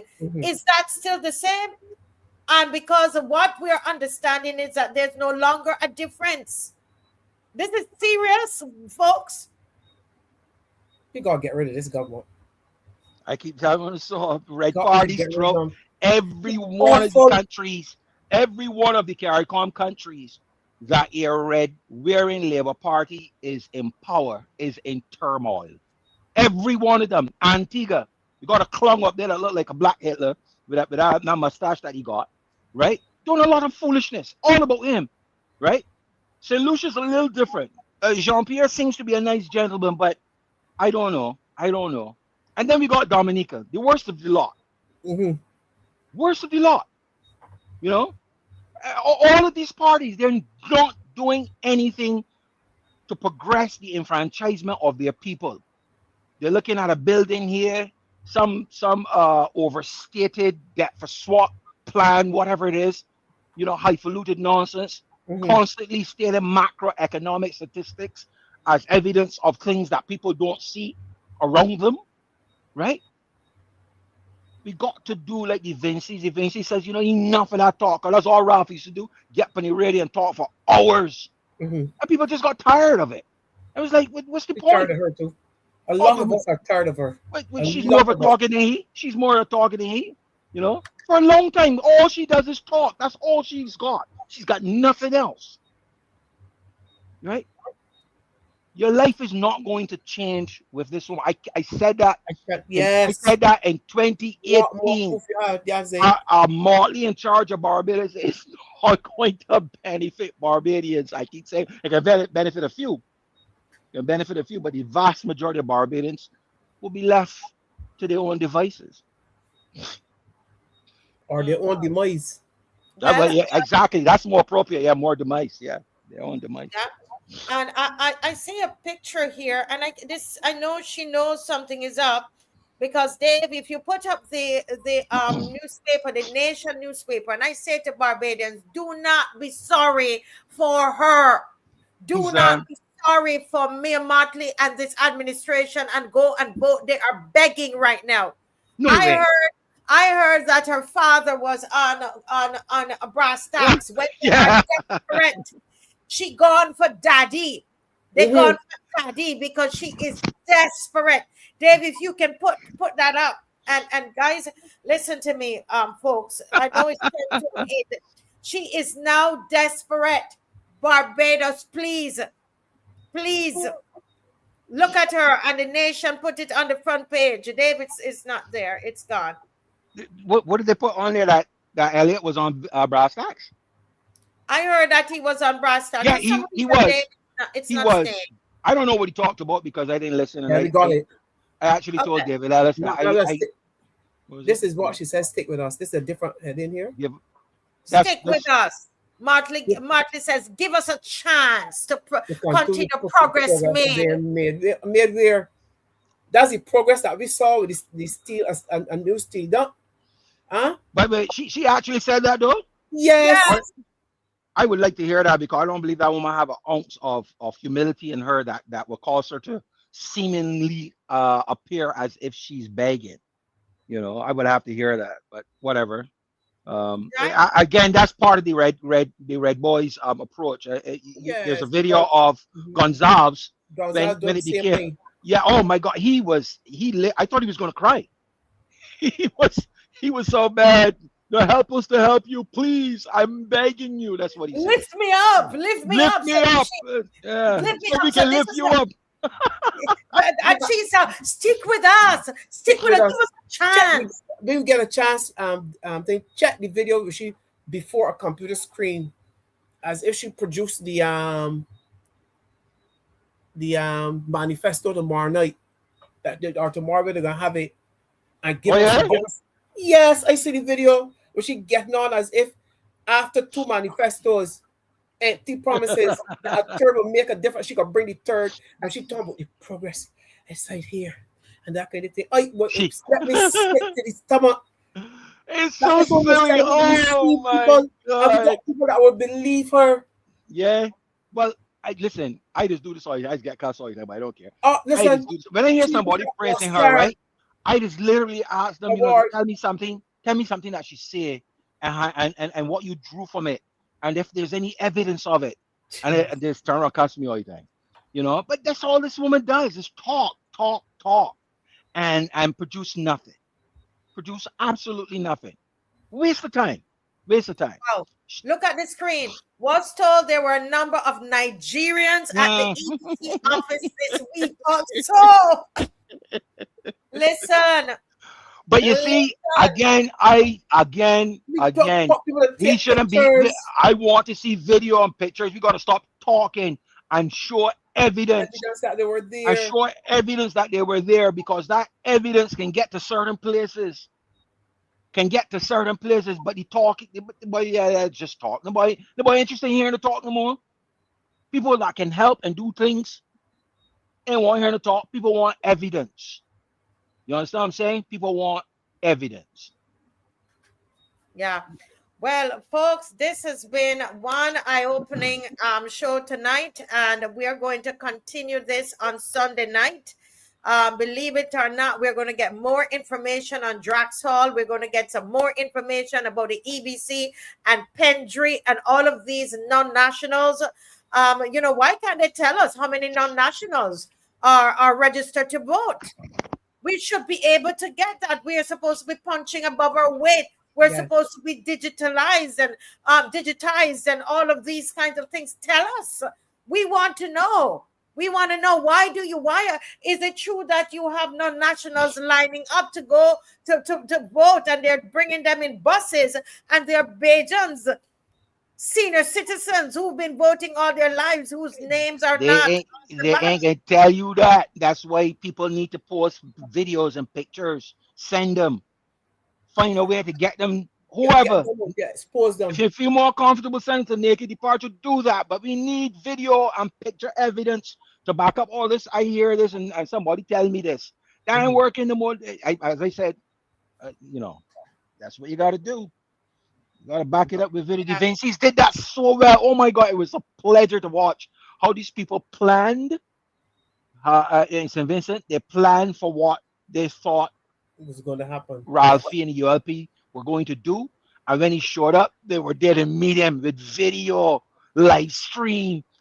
Surprised the hell out of him, because he didn't expect that, but the people had planned for him. And this time, if we as Barbadians who claim to be so smart in the Caribbean, that we shouldn't be showed up like that, like the Vinces, who are now wondering what happened to Beige Boy. That everybody cowering, don't want to be seen on video and talking such, patronizing crap to their leader, and their leader got you suffering. Why is that? They don't understand it. Yeah, you make it something. Go ahead. They are deleting they're deleting Bajan names. It's obvious we're not making that up. They're deleting Bajans, but they're adding on non-nationals. Yeah. I don't understand. I don't get it. This is crazy. This is crazy. So, folks, you got to get this out and share this out. to people who you know, they might not be watching this. They went to bed. It's 10:34. But Dave, I got to show. I want to encourage the citizens that are talking, Adrian and Mr. Bob. The citizen who sent this to me. There's a citizen who sent a video from St. John. Dave, check and tell me if you got it. It's coming from Ryan. Somebody's look there. You'll see it. Listen, Marcy, the people ain't gone away. The people are right here. Over They're right thousands still here. Over 1,000 still here. Remember, Over we could finish at 12 tonight. The men leaving. It's like all the people stood there with the umbrella. That's right. You know the song. You know the song is Friday night. I ain't got nobody. Oh, it's Friday night. You know, whatever. I got nobody. We here talking politics. Dave, can you put this up? You will see it right there. I said put it up. It's with a road and it says Ryan Best. Again, this is not my material, but I think that when citizens are reporting, we're going to support them on this channel, right? Because you need to use your phone. Use your phone. Use your phone. We're going to fight them however we can. You understand? And I will not give you away. I'm not giving up. I'm not giving up my sources. Let's watch this in St. John. Let's watch the great work of Charles Griffith. Charles Griffith, and when we're done, let's give him an applause. This is Charles Griffith's work here. Go right ahead, Dave. The volume is off? Yeah. Can you start over? Thank you. When you look at this matter for me, Fossil Hall, plantation. There how the condition is right now. The trees won't trim it. You get that we want coming down to look at it. Buses got zigzag, got potholes there. They got a break on one side.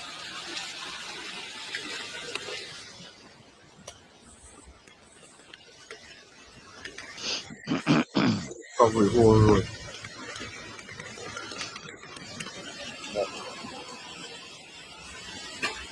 All bad it down here, down Fossil Hall. Wow. Wow.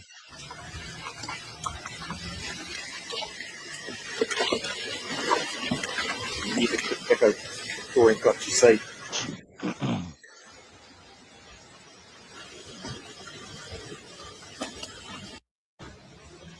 And that's mine.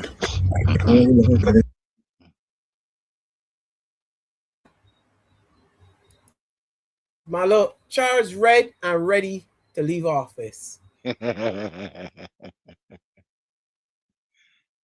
muted. You're muted.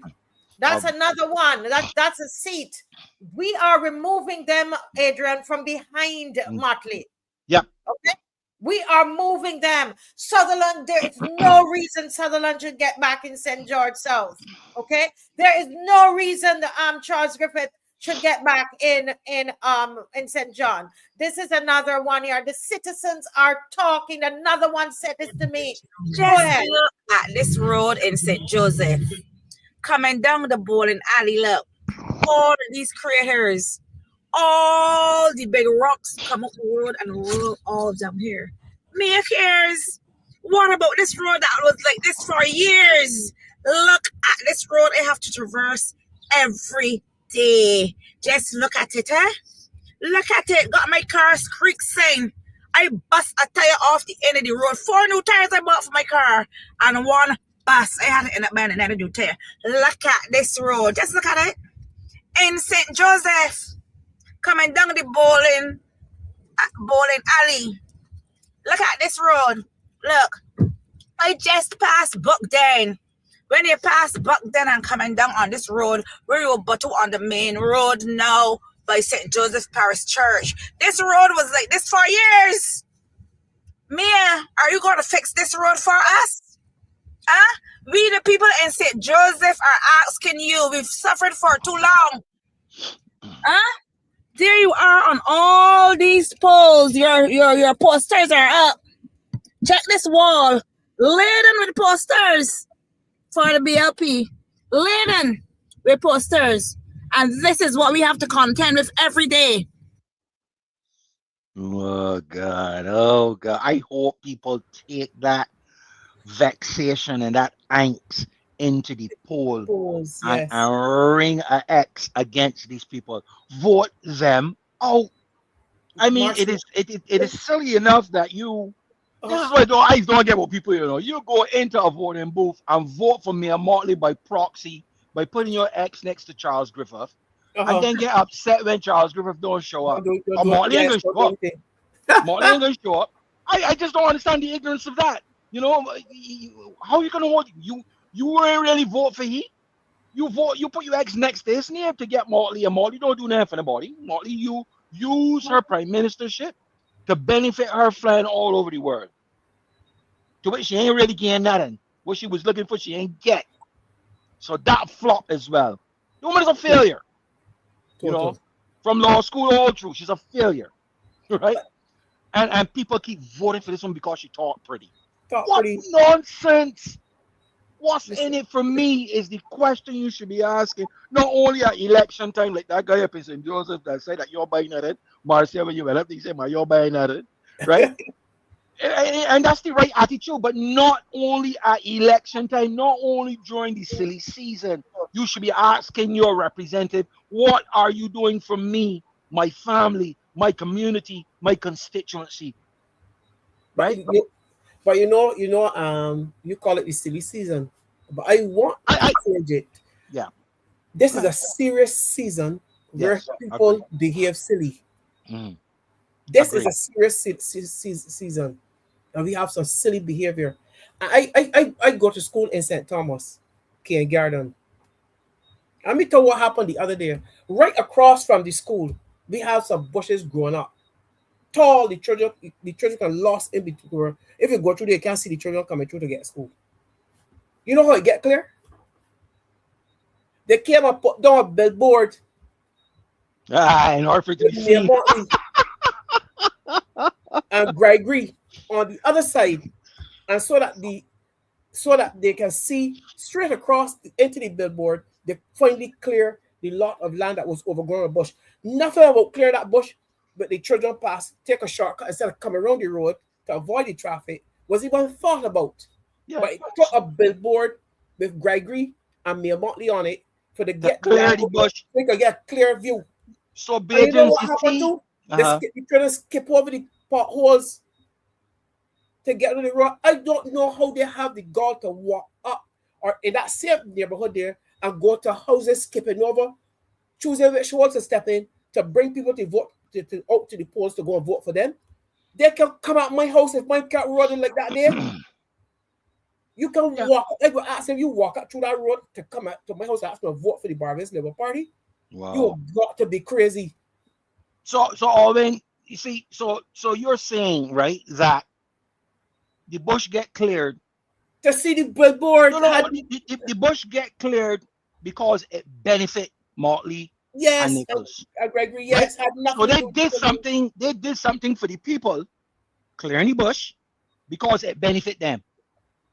And it's time for Barbadians to pay them back, right? That is it. Right? You're doing that for me, so you don't get it by X. It's as simple as that.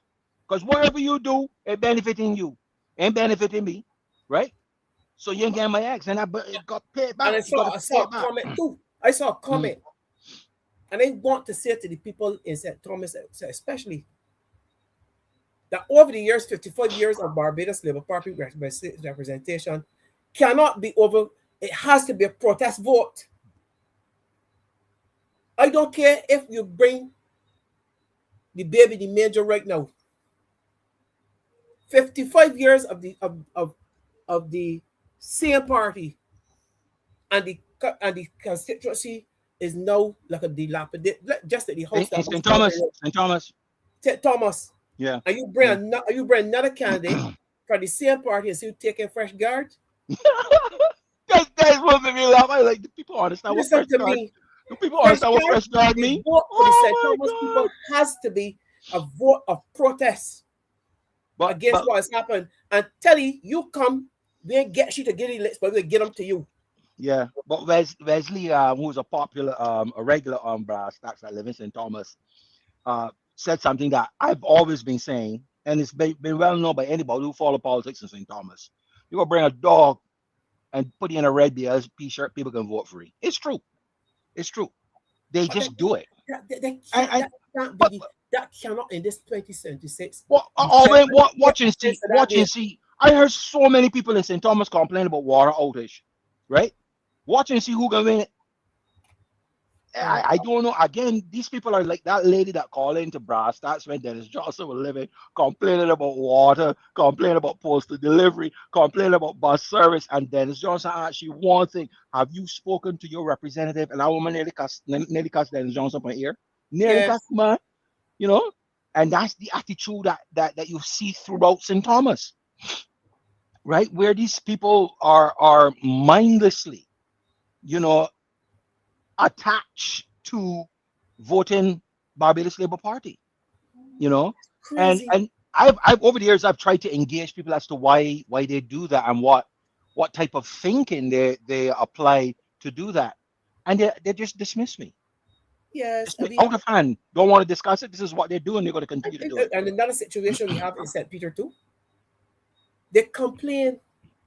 They say the man don't look in your the calling don't look in your face when you're living, but he's certainly gonna come and look for you when you're dead. Yeah, you always have funerals. Look, and they want to change it. You imagine this man represents rural constituency.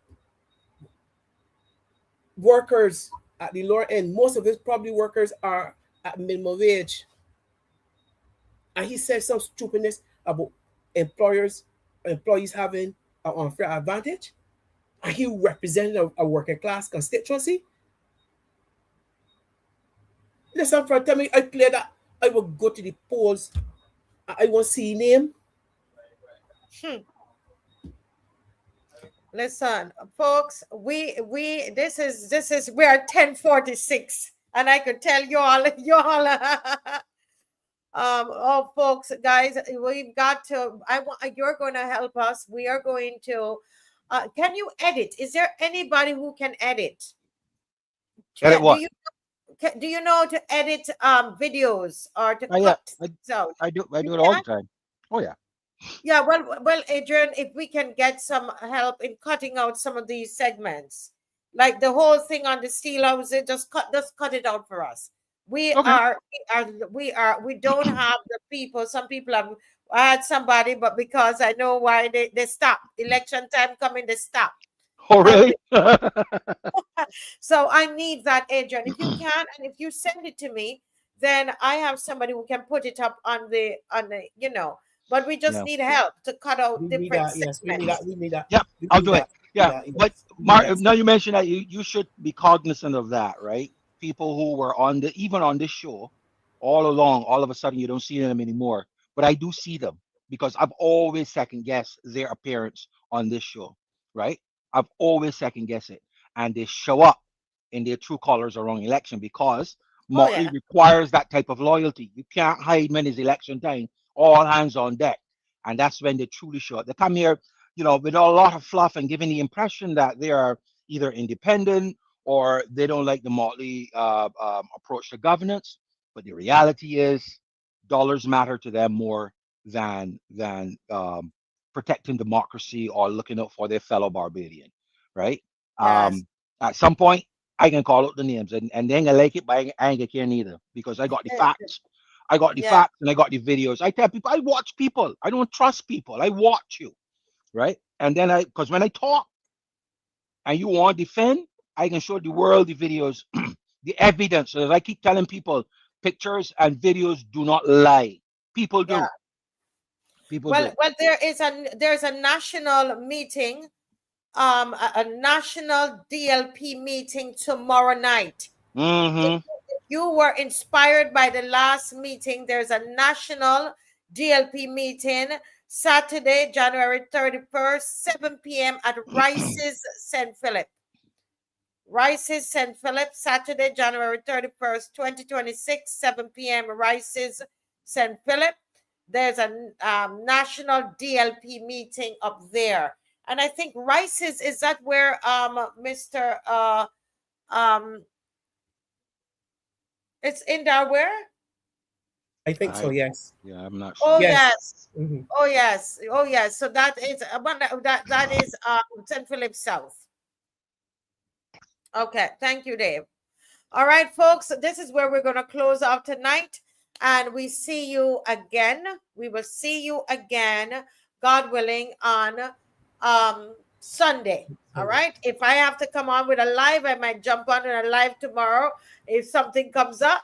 But we are going to see you on Sunday. All right. God bless you. One last. Alwyn, that tall guy that be like Mia's security guard. He's a policeman. You don't see. There's got a big, tall, ape-looking guy. Always with her, like her security. He must be probably security or something like that. He's not a cop. He's not a policeman. No. I don't know if to be a cop. He got the security.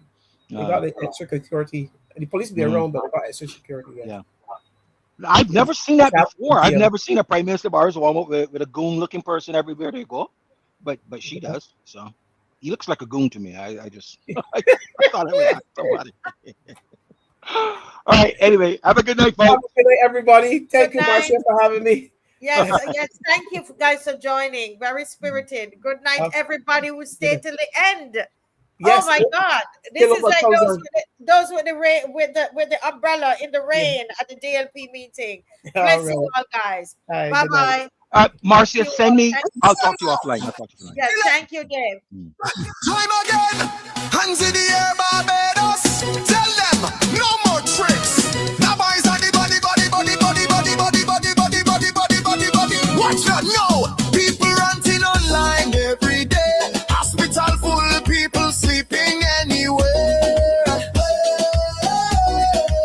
On the floor at the emergency. Lord have mercy, something clicking somebody's head. Yes, sir.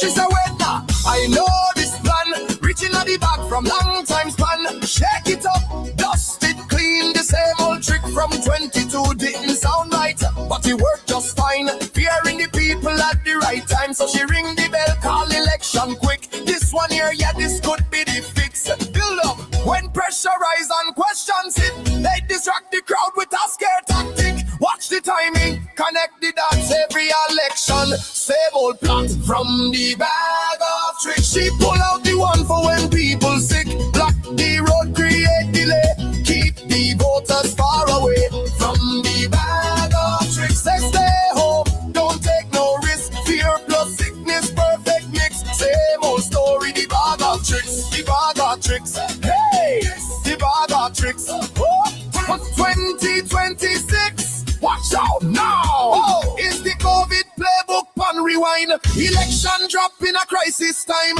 Remember what happened last round? Only 30% turnout found. No system ready, no sick day vote. If you weak, well, you miss the vote. Them say safety first, but check the math. Democracy losing on the same old path. So hear me now, people of the land. Power still rest in the people and don't let confusion mash up your voice. Every single vote is a choice. Make it feel sick. Protect yourself. But don't give up your right. Not tonight. If them scare you, stand your ground. Stand your ground. Democracy make the loudest sound.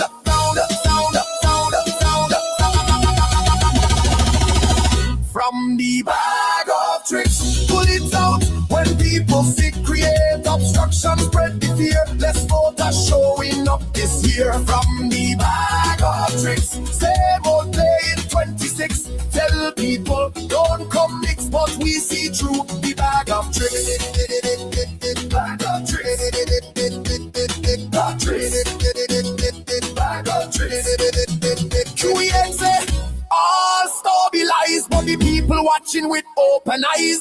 One day come, next day boom. 200% in the emergency room. Whatever happen, protect your health, but don't trade freedom for nobody else. Wash your hands, mask if you must, but in democracy you must trust you, because today is sickness, tomorrow what? You don't know what else inside the bag they got. So lift your foot, take a stand, mark your X, show them the plan.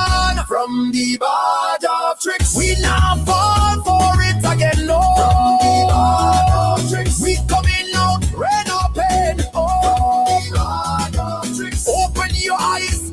No more fear, no disguise. Hands up high, let freedom mix. We don't expose the bag of trips. Fought, power to the people, don't let it slip. Barbados, wake up!